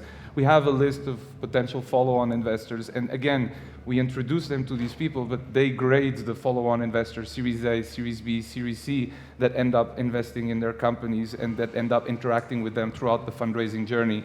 And these lists, again, for the first time that was made when we had a portfolio of 20, 30 people, completely different than now that we have 100. So again, the network effect and the demand-side network effect is obviously there. Finally, I think to support us in this conundrum of scaling VC, which is a never, ever going discussion, we have indeed a venture partner sort of bench with people that were operators into like billion-dollar businesses, like Zach, who was the COO of Zendesk and Duo Security, like Andreas Bobchek, that is the CEO of ID Now, like Renaud Visage, who's the CTO of Eventbrite, and 5, 6, 7 other people that we're really proud to have helping us not only with deal flow, but also evaluating companies, helping our entrepreneurs scale to the US, and effectively, like a lot of the different sort of conundrums of building a business from A to Z, they're there to help. And I guess the last thing that I think is very traditional of Point 9 is that we like to speak out loud. We write a lot of content, and that content many times comes out of the learnings that we got from our portfolio companies and the things that they needed. And instead of many times just keeping it for our portfolio, there are things that we do keep just for our portfolio companies, but we many times open source that and make it available to the wider ecosystem and any entrepreneur that wants to come to Point 9 land on Medium and read about it. Yeah, content is extraordinary. I wanted to ask you, I don't know if this has happened to you before, because in this context where founders are more and more demanding with investors and asking for more and more support, I was wondering if you've ever come up with the situation of generating a spoiled founder, so or having a too paternalistic approach to portfolio management. Okay. So all of a sudden you're helping the founder fundraise, you're helping the founder recruit, and all of a sudden you realize that you're intervening in the processes, that they are not building the process themselves, and they're just relying on you for whatever they need. building a spoiled founder. What are your thoughts about that? Maybe Ricardo can start this time. How do you balance that? We really think we back surfers and that know how to surf their waves, right? Like, and we might be able to help them choosing the right board to surf the right wave at the right time, but in reality, we back people that can run their businesses on their own, and we only provide tools to accelerate them effectively learning the processes that enable them to be effective. That's it. And you never found a founder that was less autonomous? Well, the reality is that there's founders and founders. There's founders that don't even call for help, right? Like, that they don't need anything from us, and they know how to run, right? Like, and others that you need to put the side wheels on the bicycle and take them out at the point at which they need to be out, right? Like, and there's founders that are a little bit more dependent on an investor and ask more. And you as an investor have to have the ability to also make him be aware that at some point you need to distance yourself out and he needs to be the person running the company. But I think this is a lot about like us having this discipline collectively as a firm to effectively be on a reactive side rather than a proactive side in too many things, and being very open in terms of what are the things that we're able to do for an entrepreneur and what are the things that we just won't. Yeah, I mean, I don't have too much to share. We've only been around 2.5 years, so we haven't had time to spoil our founders yet, I guess. Yeah, like I think, I mean, yeah, broadly speaking, we like to be operationally aware, not operationally active, right? So I think that's, you know, that's always a fine line to walk. Honestly, practically speaking, the time when you are, I've found in my previous fund and in this fund as well, the time when you're most active is when either things are, I mean, usually when things are going really, really badly, honestly. That's when board members, you know, when you're having your board meetings go from once a quarter to once a week, right? And you're really, and so in those cases, it's because there's some impending financial crisis, and you have to be as involved as you can be. But you know, it's not usually around the operations stuff. It's really there's a wall that people are starting to hit. And calibration is more needed. Yeah. Yeah, I think for us, because we're so operationally active, there's always like a fine line of if you jump in and help out or if you take it over, and we never want to take anything over and kind of like make our portfolio companies dependent on us to run certain marketing channels or build a data warehouse. So once we come in, and I think we're super transparent about it with our founders, we'll always demand to have somebody on the ground who's taking the decision, who is on the lead, and who is full-time at the venture side. So we are very upfront about it, that we don't want to own anything. So we just want to be the facilitator, want to jump in when time is, when like additional support is needed, or when it's like a fixed project of like relaunching a website and you don't want to hire your own front-end developers just for this short period of time. So I think we are very upfront about it, not to be too involved on that sense. But we've never really seen that founders would like demand so many things at the same time,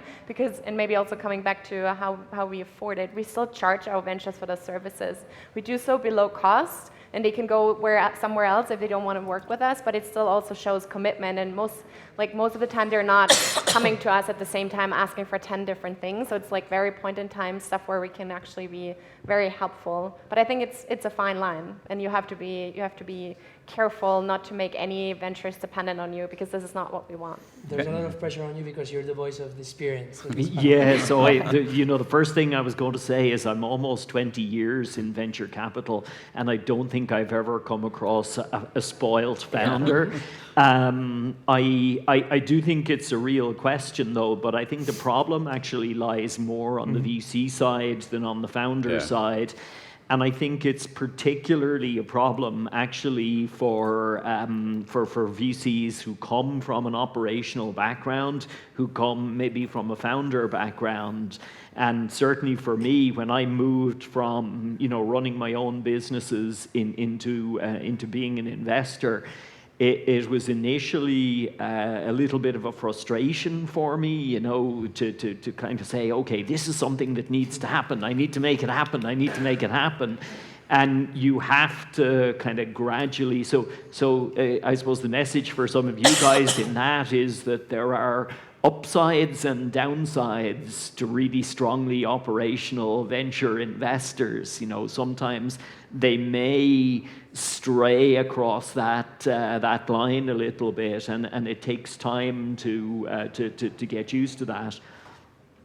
The other side of that coin, of course, is the empathy that an investor who has been a founder has for the kind of the situations that a founder finds themselves in. I don't think platform, if you like, spoils founders. You know, I think, you know, as we've been saying, it's much more around how do you differentiate, how do you add a layer of value to what is like the ultimate commodity, you know. One of the things that you mentioned earlier on, and I don't think any of us really picked up on, I mean, one of the other things that we do and that we're able to do because of the network is kind of cut deals with providers of services and technology for kind of discounted rates for portfolio companies, those kind of things, and they all add up in a little way. Yeah, completely. I need to ask you what's your opinion about venture building. I think venture building is a kind of a broad concept. There's lots of different subtleties in the kind of the model. I've seen some where it is, you know, people who are trying to take a huge share of the equity in a company and effectively leaving founders who are doing the real work with very, very little equity in the businesses that they're building. That's pretty awful from my perspective, and my view is that it would generally lead to kind of pretty suboptimal results. I think what you guys do, I have a lot of time for. That is a lot of the elements of a kind of a venture building kind of category.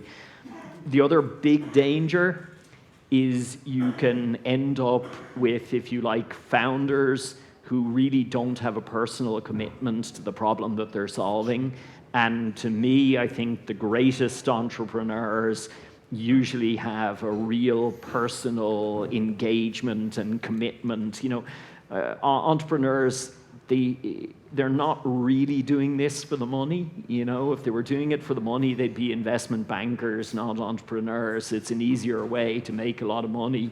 So the thing that drives them tends to be that they're grumpy people, right? And they look at something and they say, I cannot believe that's being done so shittily. There has to be a better way to solve that problem. Yeah. So you really need that kind of engagement and commitment to the problem. And you don't always get that with venture builders. So we have 1 more minute. Maybe somebody wants to ask a question to the panel. I don't know if it's allowed, but I just want to break the rule. You've done it. No? No questions?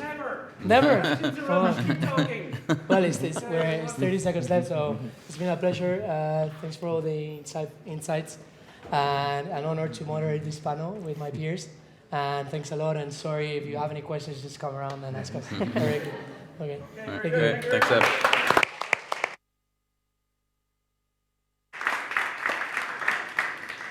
Okay, am I back on? Great, I'm back on. Fantastic. Okay, thank you very much, guys. Thank you very much. Thank you very much. Thank you, Sebastian. Okay, so we move on to the next panel, and we're back on time now, thanks to finishing 30 seconds early. So that makes me extraordinarily happy.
Then that's true.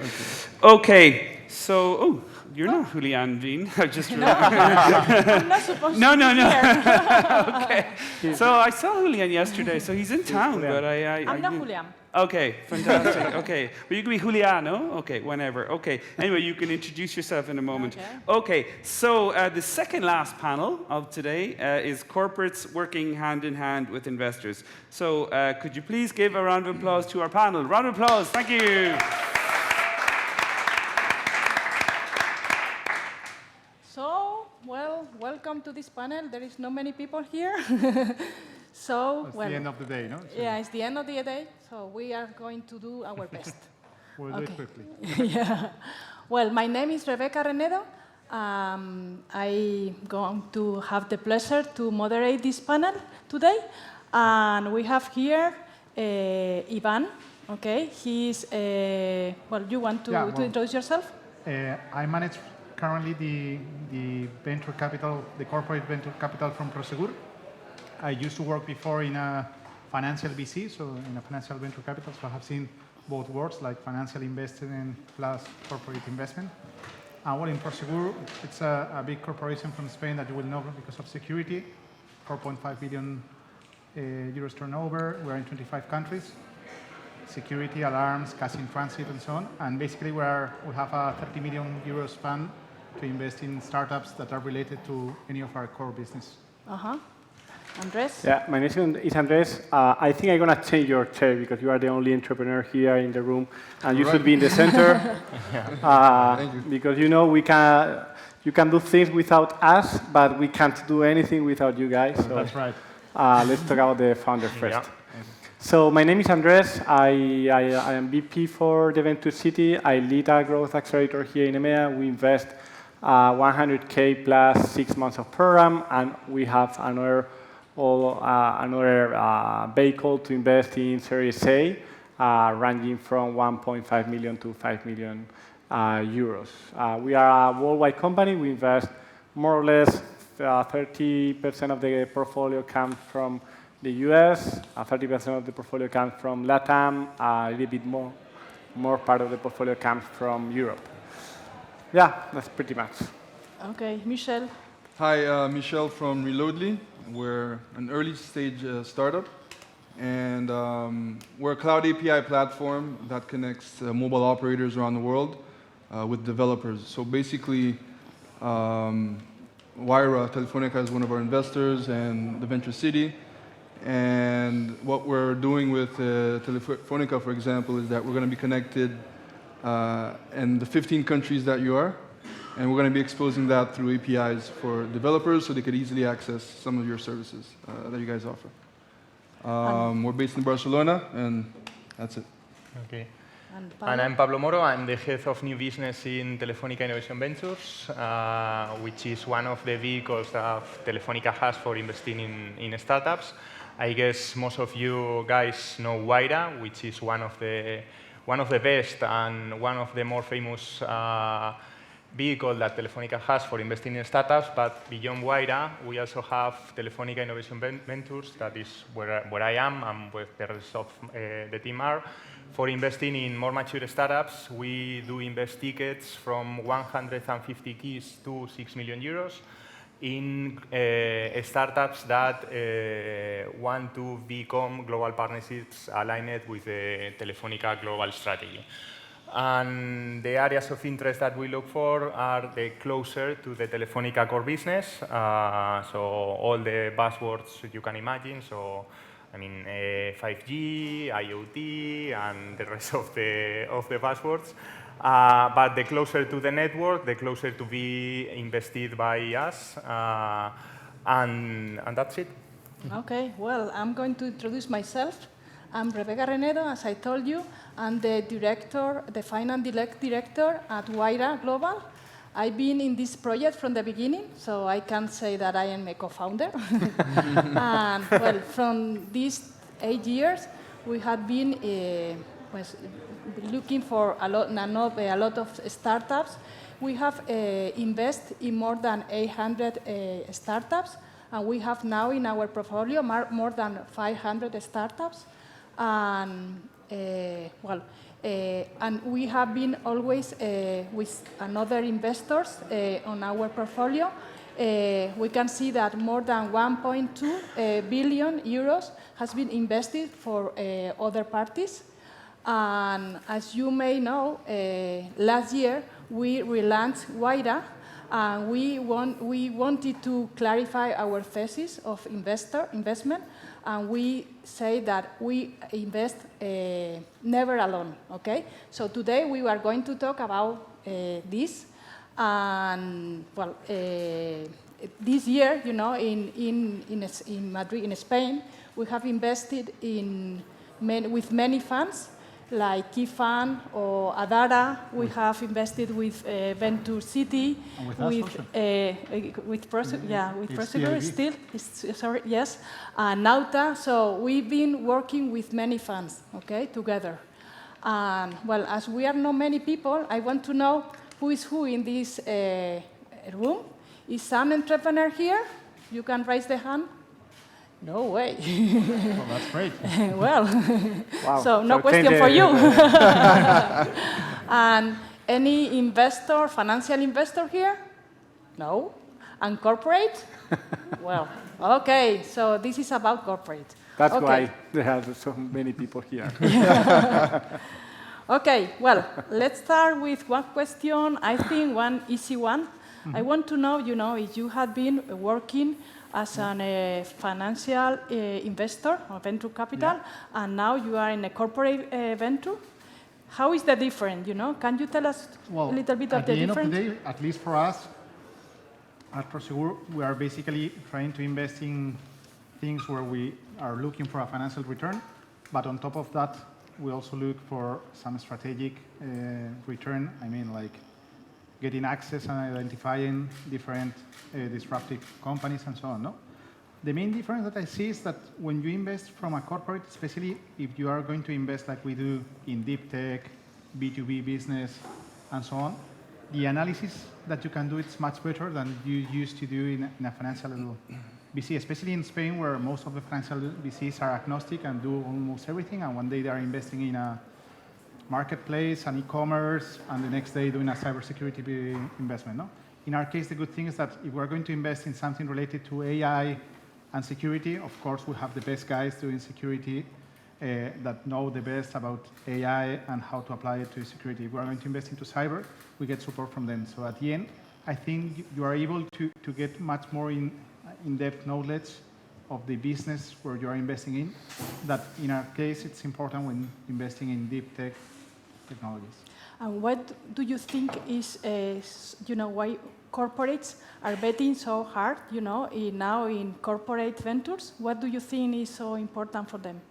I think mostly the access to disruptive technologies. You know, it's, if you're a corporation, at the end, you keep on looking on your P&L and so on, and sometimes it's difficult to get access to different and smaller companies that can be under the radar. And for us, of course, we're here to invest in companies, but also we end up being a very good door of entry to the other business of Prosegur. I mean that sometimes we don't invest in a specific startup, but we put them in touch with our people in the alarms business in Latin America for something specific, and they end up doing a commercial agreement that it's very successful. And maybe that kind of company that we have met in an event like South Summit, for example, will not be under the radar of someone that it's in Argentina developing the alarms business. No? So I think that's the main thing that we see. And of course, the last but not the least, the financial return. No? So it's a no-brainer to invest in startups from a corporate if you are going to benefit from that, and on top, you are going to benefit strategically, and on top of that, you can do good returns in terms of investment. Pablo, do you agree? Yeah, I do agree. Well, that was strategic. I do agree with our partners of Prosegur since last 2 weeks. So obviously, I don't want to break anything in the good relations we have right now. Yeah, I mean, he said a lot of things, a lot of matters that are important for us. But I guess I summarized the issue in the following sentence. I mean, the innovation is as fast that without the support of the startups, we cannot afford it. So we need their support to bring innovation to the Telefónica Group.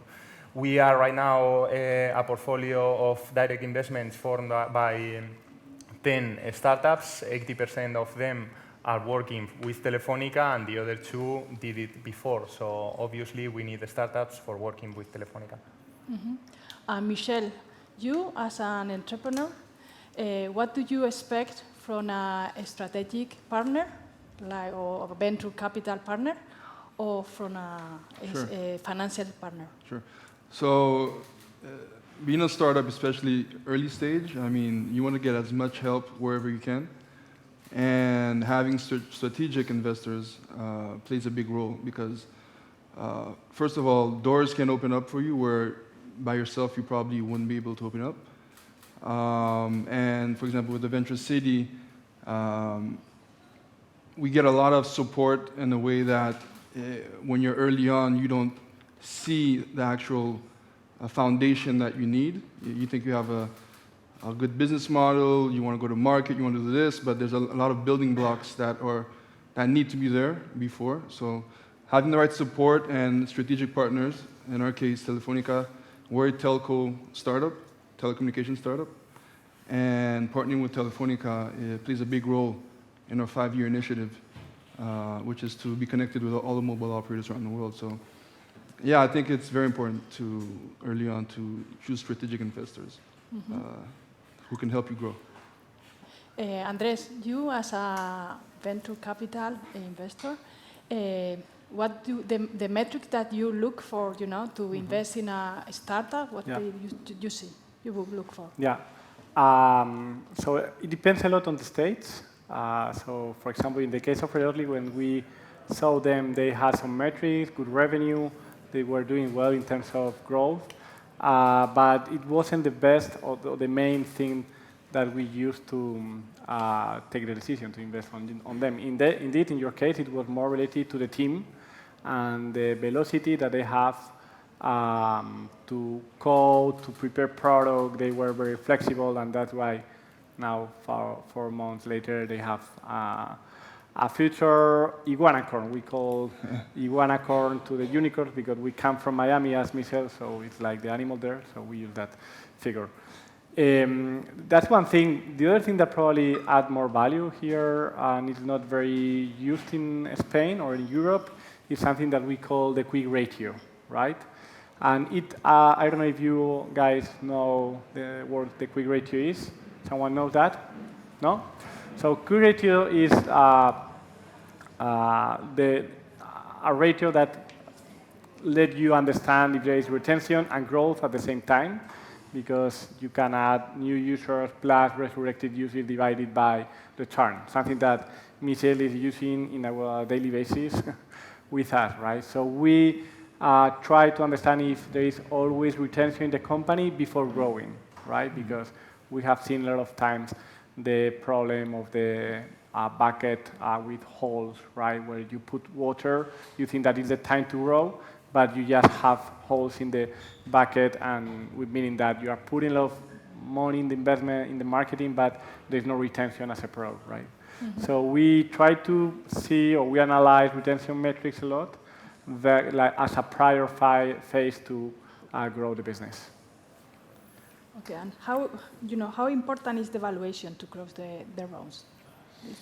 Yeah, that's a good point. So let me give you some background about myself. Before becoming an VC, working for the Venture City, I was an entrepreneur. I founded 2 companies before, and the truth is that my experience was that the most important thing is not the valuation. The most important thing is the people who is going to surround you. Because the truth is that you can have great partners with you or not. But the thing is that who is going to teach you, or who is going to help you to discover the things that you don't know. This is the key point for us, right? So that's why in the Venture City we are trying always to put a lot of operational resources to the team, because at the end, as an ex-founder, you have a lot of questions and you have a lot of doubts about, I'm doing well, is this the right moment to raise capital? Is not? Is this going to be the right partner? How should I open a new market? And venture capital has this kind of knowledge, because at the beginning they were just providing money, but after a lot of years they have also a lot of knowledge, and this is something that here is not very typical, but you can see that in the States. All the VCs are more about the smart capital more than just funds, right? So for us, valuation is key, of course, because you have to save, to keep equity with you always, in order to have enough skin in the game to move forward with the company forever and ever, and go to IPO, hopefully, or wherever. But the point is that it's not just about the valuation, about keeping equity with you. It's more about who is going to be the guy or the woman who is going to help you in the critical moment to grow, right? Talking about women, do you have any co-founder or founder invested on your portfolio that it was a woman? Yeah, this is just for me or for? Well, you can answer, all of you. My director is a woman. We have one. Yeah. Do you have? So in our case, our CEO is Laura González Estefani. She's a woman, of course. And Clara Buritz, the other GP of the fund, is a woman too. So we have two women as founder, and we are very, very oriented to that thing, because the truth is that we have an issue here, right? You find a lot of startups, but sometimes you don't see a lot of women there. So indeed, in the venture city, we have a fast track for women. Of course, we just invest when there is a good opportunity of investment. But if we see a woman leading a company, we try to support her, and we try to do things even faster. I don't know what does that exactly mean, because we are doing everything very fast. But the truth is that we have maybe a sense, we are very sensitive with this topic, right? So from 20 or from 80 companies that we have invested this year, 18, sorry, probably we have just 5 women leading the companies, which is not enough for us, right? But it's something that we are trying to support, right? I think our metrics are not bad if we compare with other funds, but the truth is that the comparables are not good at all. Blanca, how many women we have in our portfolio? That I don't remember the number.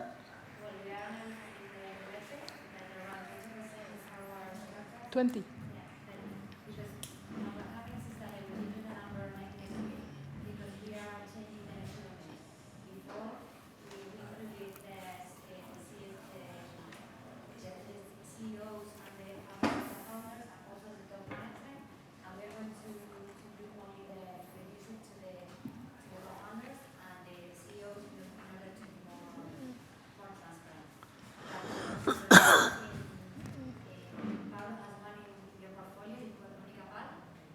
I know. Yeah. One of the best ones, yeah. Well, I don't remember, to be honest. Okay. Okay, I will. Well, regarding the investing, okay, I want to know what are the advantages or disadvantage of invest together with others. So, yeah, Ivan. Well, in our case, as a corporate, I think that we bring a lot of value to the startups when we invest together with financial investors, mostly because we add, I think, the credibility that sometimes for startups it's difficult to have in the market, especially if you are oriented into the B2B business and so on, where at the end your final customer needs to be a business, and if you have the Prosegur brand, the Telefónica brand, and so on, for sure it's going to be much easier to close a deal with Santander or with BBVA or whoever it's the corporation than if you are going by your own as a small company.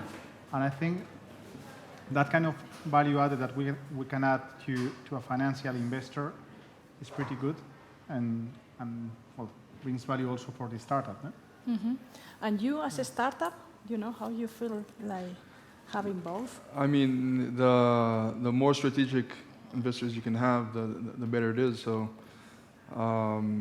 So you prefer a strategic than investor, than financial? I prefer strategic investor, both.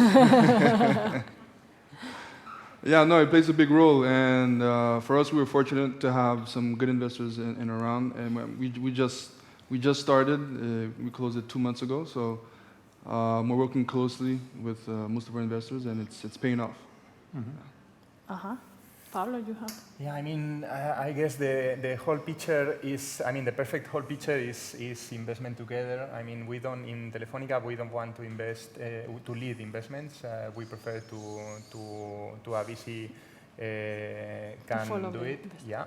And we follow the VC, and it's not because a matter of we are risk averse or something like this, because otherwise we wouldn't launch it wider some years ago, and Telefónica Innovation Ventures or some other initiatives. It's a question of that we do strategic investments, and the strategic investment starts with minority investments.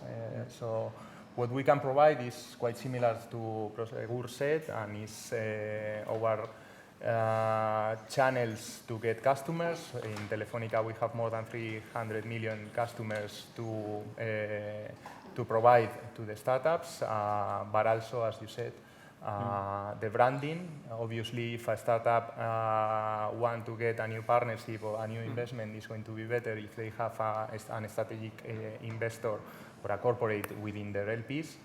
And lastly, the know-how of the Telefónica experts that we can provide to the startups to increase their products and to pivot the roadmap. So I guess there are the three things that we can provide them. Yeah, in our case, we like to co-invest, of course. We have co-invest with a lot of funds. The truth, as Pablo said before, and I totally agree with that, it's not a risk matter. It's more that since we are looking for a strategic investor, you are looking for hands to help readily in 1 year. Because for sure, even if they are doing really well now, you are going to see ups and downs. I'm not saying in your case, of course, but in our case, the startup has, of course, ups and downs. Yeah. And the fund is going to need hands and help, right? So from an investment perspective, it's always to have more hands to help your founders than less, right? So some difficulties, some problems that you have when you invest? We are very clear on that. In this regard, if we see a fund who wants to invest in the company and we think that this is not going to add a lot of value, we shared our opinion with the founder, right? Because I think, and it's true that the best way to have good shareholder agreements is to have a lot of offers from investors. It's easy to say that. You have to be able to make it happen. But the truth is that you have always the opportunity or the chance to say no also to the investor if he's not going to be a good investor, right? So we like to have co-investors, but not everybody as a co-investor, right? Okay, and in your case, how is the process to select, the startup? Yeah. How it works? Wow, okay. Investing How much time process? do you have? No, we have 1 minute, because I have 2 more questions. Yeah. So in our case, since we have operational partners and we are a big company of 30 people, we analyze different aspects related to growth of the startup. So Michelle passed through that, and what we do is first we have some analysis of the data, and then we have a discovery call. So all the operational partners have a meeting with the startup for 1.5 hours talking about growth, product, and engineering. We invite, by the way, 2 donuts to the founder team at this meeting. Then we go to product and tech due diligence. Then we write, of course, we are voting every day about the company, if we want to invest or not. And after the product and tech due diligence, we always write a 1-pager that we share with the founders in order to explain our yes or our no, which is But something. you are very agile, no? Yeah, very in quick. 1 month. In 1 month, you. Yeah. That's insane. It's Great. very fast. It's You're very fast. fast. But for me, the best thing is that we always provide feedback. It's something that I wanted to have when I was an entrepreneur, and it's something that we are currently doing, and we don't believe in empty no's. So if we see that a company has to improve, we write 2 pages explaining why we are not going to invest, which a lot of time is very useful for them to try to manage the thing, and they can agree or not, of course. Mm-hmm. And what do you think it has been the biggest mistake that that is made when raising money? You know, yeah. I will say, well, you mean when raising money as a startup? A startup, yeah, or yes. Well, I think as a startup, the biggest mistake that sometimes the startups do when raising money is maybe raising when they don't need to. I mean that at the end it's becoming very popular to raise funds, and it makes a lot of sense in many companies because the way they are growing and the kind of business model that they have, it makes a lot of sense to accelerate through investment and so on. But I also see plenty of companies that because of this fashion, I would say, of VC rounds, investors, and so on, they are much more focused on raising funds when maybe they will be able to go to customers and directly fund themselves directly from the customers. No? And that's, in a way, capital efficiency. And I think that's the biggest mistake that sometimes, not so often, but sometimes I see in companies. Mm-hmm. Michel, you have to say something. Yeah, it's like a catch-22, you know. Startups, you want to grow fast, and the only way to do this is really with cash and team and getting your product out there so that more customers can attract it.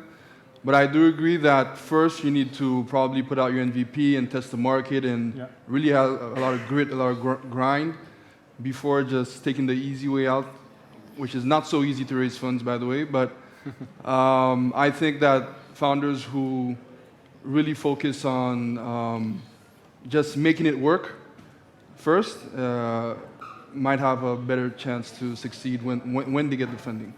Mm-hmm. So yeah, I agree with that. Okay. I think we are run out of the time, but I just want to finish with, 10 seconds is to tell one thing that you want to share with the public, one of each. Yeah. Maybe Andres, okay, you can start. I want to say something. So. A lesson learned that something that we were discussing this morning in the office is, as I have said before, the importance of the velocity, right? Yeah. We were analyzing patterns in the startup that we have in our portfolio, and the one who are more successful are those who the founders or the founding team are really, really fast. Coding, trying, doing A/B testing, learning, this is key. Sometimes you can see like companies with lower quick ratio or metrics, or bad metrics, but with very strong in terms of iteration. So for me, I think one of the best things to have is velocity. Okay. We have to cut. Sorry. We need 1 minute. No? Okay, no? Well. Okay. Well, so. Okay. Then we're all dead. Okay, so thank you so much.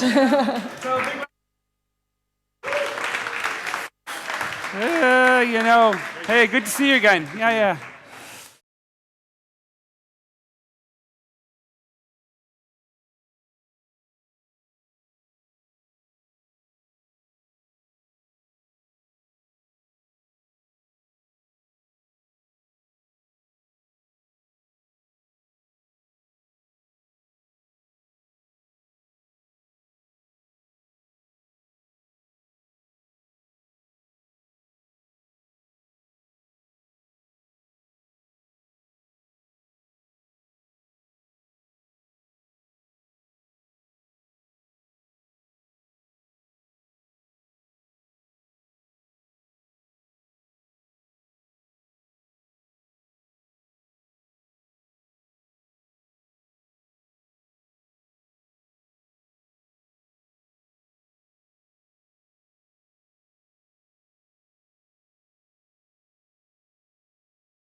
Hello. Okay, it's actually even better, even better. Okay, Anto. Yes.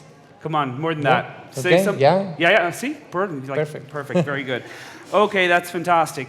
Okay, so this is sadly, the final panel of the evening, but however, it's going to be great. So we're going to talk about fostering entrepreneurship. So big round of applause, please, for Katrina, Loreto, and Anto. Yay! Thank you, everyone, for being here, as it is, the end of the day, and it's great to see some of you still in the room. And just want to know, who in this room is entrepreneurs or, working for startups? Can you just put your hand up? Okay, startups, anyone? Okay, and then companies, corporations? Okay, good. It's good to know who's in the room. My name is Katrina Logie. I'm actually from London, living in Barcelona, and my background is communications and marketing, but I also do interviews at live events, having worked in radio and particularly focused on interviewing startups.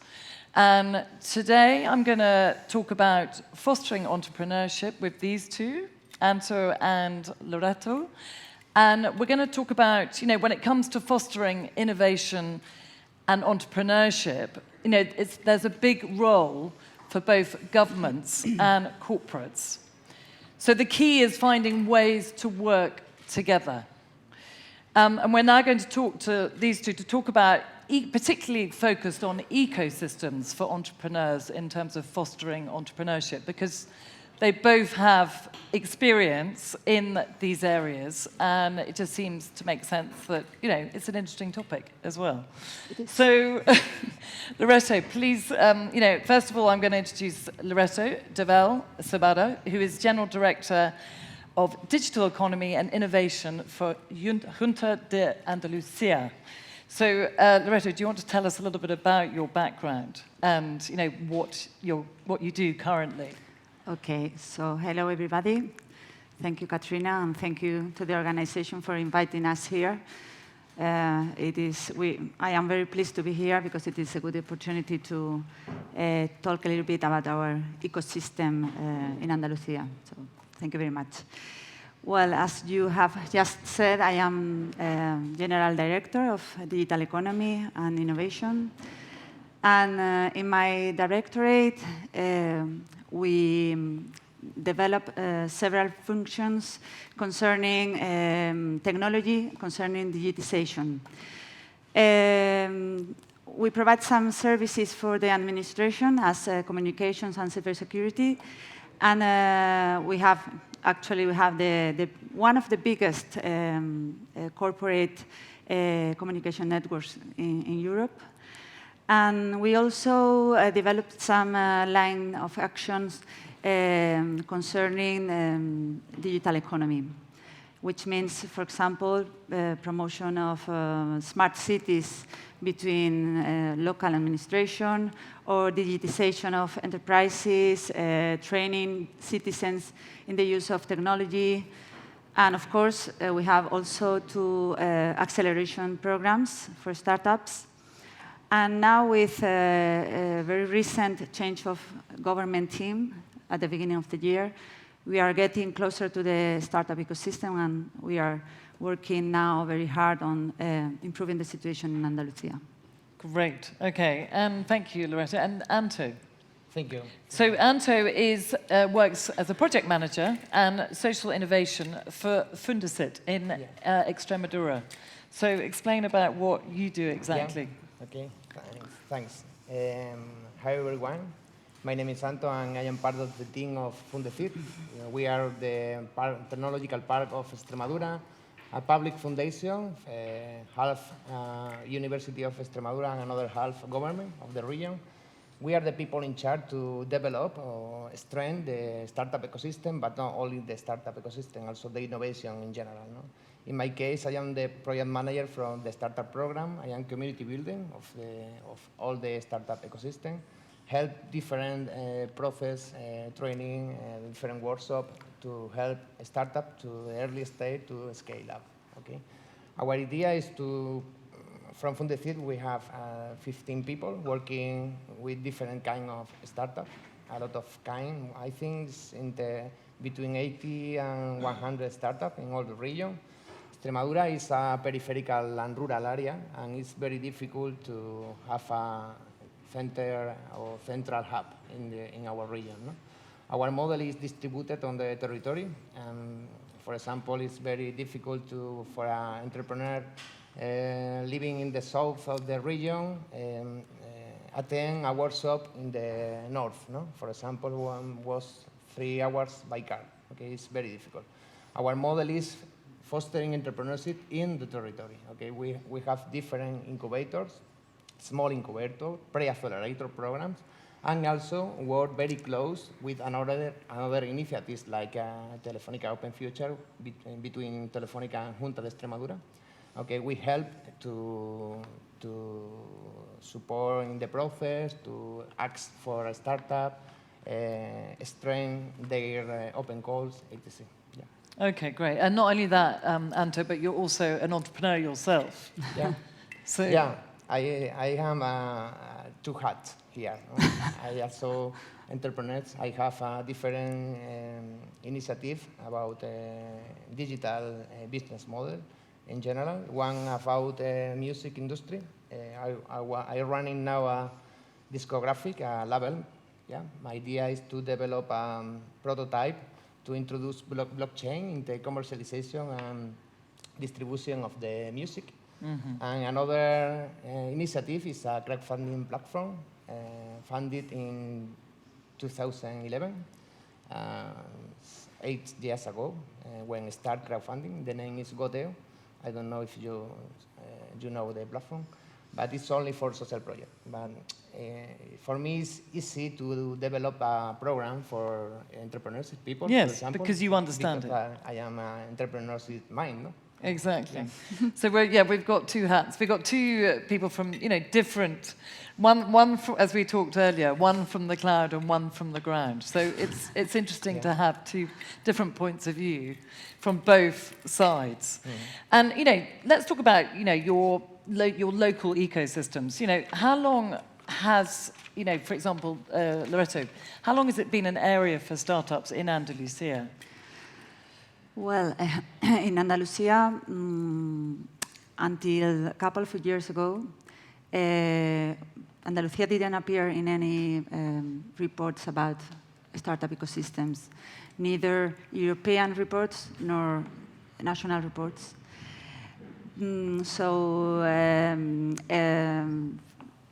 Actually, before we started to work with our acceleration programs, a good company that wanted to look for opportunities, to grow, to find investment, had to go away.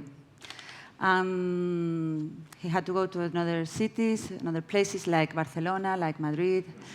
And we know that we were aware that this situation was, we had to change it because this talent, this richness that goes away, it's very difficult to bring it back. Exactly. So we had to change the situation. Now, fortunately, Andalusia is starting to be on the map. And cities like Seville and like Malaga are becoming very active in the startup ecosystem, and they are being considered emerging ecosystems. Great. There are some reports, I could tell you some references, but Seville and Malaga are considered the 6th and 7th hub for startups in the national map, after, behind Barcelona, Madrid, Valencia, and Bilbao. And Andalusia now is the 5th region in Spain for investors. Great. I mean, so we are on the spotlight. I think we are now, our startups are becoming visible and are becoming attractive for investors. And we have a long way to go. We have a situation that we have to improve many things. It's very difficult to go from 0 to hero. Yes. But we are working on it. The government is now trying to improve the situation and the conditions for companies for entrepreneurs to start up in Andalusia. And I think we are in the good track. Good, good. And what about, Anto, what about in Extremadura? How long has it been, the ecosystem been around? In Extremadura, we have only 2 big cities. No, it's big cities because 100,000 inhabitants. No, it's a big city. But in our technological park, the technological pole is here. Okay, but our idea now is concentrate in one hub all the talent, all the technological companies. Yes. Because for our own methodology, it's distributed on the territory. Yeah. Right. But normally, Badajoz and Cáceres is the main poles technological of the Extremadura. Yeah. Okay. Yeah. And what are the sort of strengths and weaknesses of your ecosystems? What do you see that you have as sort of strength, and what do you see as you have which are weaknesses in your ecosystem? Yeah. For ecosystem like the Extremadurian ecosystem is very difficult to strengthen. Yeah. But if we abort the problem from different point of view, for example, work from the periphery, maybe it will be an opportunity. Okay. Our challenge today is attract inversions. It's very difficult. But now we are develop different actions to matchmaking between corporates and startups, different ventures. But the talent and the population is low, and the talent is low. Yeah, and the best talent always go out of Extremadura. So how do you maintain that? How do you maintain talent? Yeah. Our idea is to retain the talent and return the talent. Yeah. And for example, we have developed some activities in Madrid and Barcelona to show all the potentialities of the ecosystem, digital ecosystem, really today. And the next month, for example, here in Madrid, we are develop a session about the talent to try to return the talent for the people from Extremadura. Yeah. Okay, and so what? Give me an example of what would bring them back. Yeah, some example, sorry. Yeah, an example of what would bring the talent back to your area. Yeah. Now we, in a first time, we work close for the companies in Extremadura. Okay, what do you need? Okay, different kind of profiles. Yeah, and then go to ecosystem like Madrid. Yeah, and develop a networking activity to show all the opportunities. But in another hand, with the government, we are develop different activities to help to landing this talent of the return to the regions. Okay. Yeah. So is that also, in terms of maintaining talent, it's providing sort of, development skills in terms of learning. Yeah. And, sort of the government giving that for them to build their company. Yeah? Does that help? Yeah, help to start a new startup with grants, for example. With inversion, we have different instruments to help. If you have an idea and your idea is good for our grants, the money is high level, because Extremadura is today only the region with impact 1 for the European Union. Our structural funds, there are a lot of. Yeah. There's a lot of them. And the structural funds, how much? But it's very difficult to utilize these funds, because no is smart money. Yeah. Okay. So, so what's, can you tell me in a nutshell, what's required to build a successful ecosystem for entrepreneurs? I mean, I don't know, Loretta, can you answer that? Yes, of course. Well, I think to build this ecosystem, we need policies, we need regulation, we need a government fostering the ecosystem. Talent is needed. In Andalusia, for example, we have huge talent. We have 10 universities. We have many engineers, and our engineers are very good professionals, and they are well recognized all over the world, worldwide. We need also asset policies, talent. We need entrepreneurial culture, because someone said yesterday that to entrepreneur was not a job. Entrepreneurship is not a job, it is a mindset. Yes. And I fully agree with that. And I think we have to work the cultural change to build this ecosystem, no? From the basis. Yes. We also need financing. Yes. That's What else? for sure. Yeah. We need, for example, resources. Resources like incubation centers, like acceleration programs, like infrastructure. Yeah, infrastructures. Sorry, all these, no. And and I think that's it. Okay. And we need a market. We need customers, of course. Exactly. If there's no market, there is Yeah. no startups. And tell us about the acceleration programs that you're running that have been successful so far in Andalusia. In Andalusia. Yes, we have two acceleration programs. Both of them are in collaboration with big companies. One of them is called Minerva with Vodafone. Yeah. And the other one is Andalusia Open Future with Telefónica. And we have accelerated like 220 companies in these 5 years, because we started to work with these programs in 2014. And these acceleration programs are very focused on early stage companies. So we help them. We look for companies with an MVP, minimum viable product, and we help them commercialize that product or service. Or perhaps if they are already in the market, we help them grow with some customers. And these programs, well, both of them, each one has different characteristics, but in a nutshell, we provide mentoring, training, we provide very individualized support for the. And one thing that is very important, we provide networking.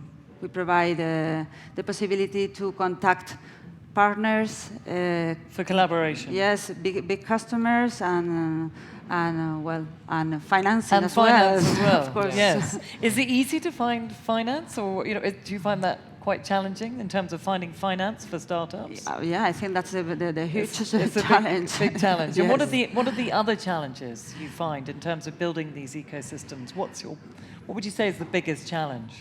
I think the biggest challenge would be, for example, in Andalusia, we have many resources, a lot of resources to help our companies, but they are like messed up, no? And we need to organize all these resources. We have to collaborate. Public sector has to collaborate with private sector to coordinate all these resources in order to be efficient and to avoid duplicities, to avoid overlaps. In a way, we could be more efficient and offer a good catalog of resources as a region in a whole, no? Right. And for that, it's essential to collaborate. Yes. And because you come from public and private sector, can you sort of see it from both sides? Yeah, right. Every sector has its own, interests. Yes. But I think we all want Andalusia to grow. We all want richness for our region. And we have to work together. So yes, and also it's very, it'd be great to also work with other ecosystems in other areas. For example, to learn from each other. And so, for example, Extremadura learning, from Andalusia and vice versa, and globally as well. Yes. Yeah. We are doing a lot of peer study visit into another ecosystem. Andalusia is similar to Extremadura. It's bigger. For example, Seville is a big city, 1 million inhabitants, they have more startups. Yeah. But I think, return to your question about the challenge, I think the principal challenge in our ecosystem is the same challenge in Spain ecosystem in general, is the scale up. Yeah. Scale up in general in Spain and Europe is the problem, the big problem. Okay. The scale up, because the investment maybe will be a problem, but I think no, in our case, because you have a good idea, the money appear always. Yeah. Yes. The money appear always if you have a good idea and develop with the team, a very good team. But the challenge, the big challenge in the European ecosystem startup is the scale up. Okay. Okay. For this reason, we are develop also different instruments to help to foster the scale up of the enterprise. Not only pre-incubator program, for example, with different European projects, also FETEIS is the name of one of the European projects, is transfer cross-border with Portugal. Another incubation process, also in the university, an open innovation program and a scale-up program. Right. But the scale-up program is the most difficult. It's most difficult. Yeah. Okay, and what does it take to scale up? I mean, you have to have someone who understands sales and also money. Yeah. Yeah. I think the problem is for the scale up is the problem to work very close to the big players, I think. Okay. If you work inside a big player, for example, for me a big player maybe will be Telefónica. If you work close to in the same value chain of Telefónica, your startup maybe scale up. Yeah? But it's very difficult in the market in general, the scale up, and understand the scale up to American way. Okay, I think we need to redefine the word scale up. Yeah, in European. I think we need to develop a new European way for growth. Yeah, and maybe. Similar to the territories and not the big startup hubs in the world, like Tel Aviv or like Silicon Valley. So it's learning about, how to scale up, basically. That's what needs to be learned. Yeah. Can I say something about what he said? Yes, absolutely. Yes. He said that money comes to the startups. And I don't really agree with that, because money is in Madrid and Barcelona. And that's where the investors are. And I don't think they are going to come to look for you. You have to go to these hubs. Our experience in Andalusia is that we have many resources for early stage companies, as I said before. But when the times come for a company to grow, to scale, they have to go away. And that's what we're trying to change. We have done many things, and we are working on that, because we don't want these companies to go away after we have invested so many resources on them.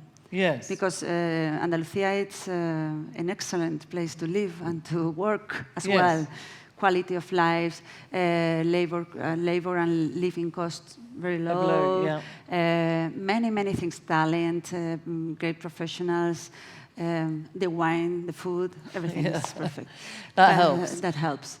But so we want those companies not only to be born in Andalusia, but to consolidate in Andalusia. Right. And what are the sectors you focus on in terms of these startups? What are the areas that you're particularly focused in your ecosystem? Yes. In Andalusia, we have a big opportunity, in my opinion, and that is that our economy is based in very traditional sectors, like agriculture, agri-food, retail, industry, tourism, and those sectors need digitization. So I think it's a huge opportunity for startups to come and help with that task that we have.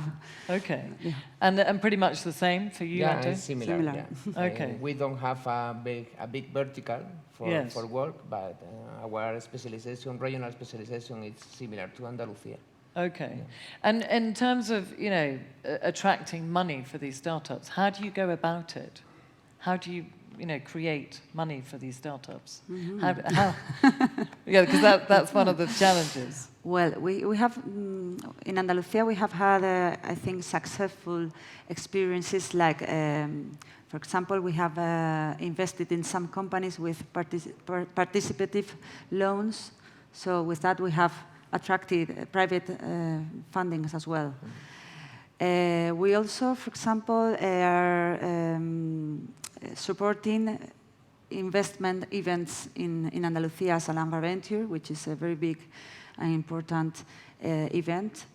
And now we are working on, as well, on identifying the best startups in our region and try to promote them outside. Great. And bring them to other places like South Summit or wherever. And you're organising a roadshow, aren't you, next year? Yes, yes, we are. Good. So that will help. That gives it visibility. Yes, right. And with Anto, you actually are very good at building the community around these startups for networking opportunities and also diversity and inclusion. So from different sectors coming together. Yeah. Our idea is to, in my case, as a community builder, we try to develop a program, identify the necessity of the community, really. And normally the community of a startup start to work in a small community, or meet up, develop a different bootcamp, or develop a hackathons about a challenge. And our job is to shake the cocktail, and help to develop event bigger or travel to South Summit. For example, in our stand we have 2 startups. 2 months ago we developed in Extremadura a fast track to access to South Summit. Great. To select the best startup. Yeah. Great. And hackathons as well. Yeah. Okay. So, we're just for the last sort of question, what has been your biggest learning so far, and where do you see yourself going in the future for both of you? Starting with Anto. My first or my principal learn when I travel for the world in different ecosystems. In my case, in Extremadura, it's very difficult to scale up another model. My learn in this year working very close to the startups, I think we need to develop our own system, our own mechanisms, our own public and private partnership for funding, for example. We need different mechanisms to smart money. The smart money for the public administration, I think, is the solution for startups, because we have a lot of public money, but it's very difficult to spend in a startup. If you develop different mechanisms to public and private partnership to convert this public money in smart money, I think maybe will be the solution. But I think the idea now is scale up things that happens in London to rural and peripheral areas like Extremadura. To learn from them. To learn from them. And Loretta, what's been your biggest learning? Well, I think we need, one minute to finish the piece. We need collaboration and partnership. I think that's essential, and I think to work with the ecosystem, you have to listen to the ecosystem. Yes. I think that's, essential. No? So now we are working on a general plan to develop, to foster this ecosystem, and we are working it in a very open way of work with open consultation, giving everybody open innovation. Open innovation with trying to do focus groups to listen to everybody, to listen to all the contributions, and I think that's important. Okay. Listen to the startups listen to their clients. We have to listen to startups. Yeah. So actually learning from each other. Yes. Yeah. Okay, good. Well, thank you both very much for joining this panel, and I hope you've learned a lot of it. I mean, it's very nice that you're all here, and thank you for having us, South Summit. So thank you both. Thank you, Katrina. All right. Okay, thank you to everyone. So that ends the day. Thank you very much. Just before you go, I'd like to ask a big round of applause to the technical team behind you. All those guys at the back, well done, very good, yay!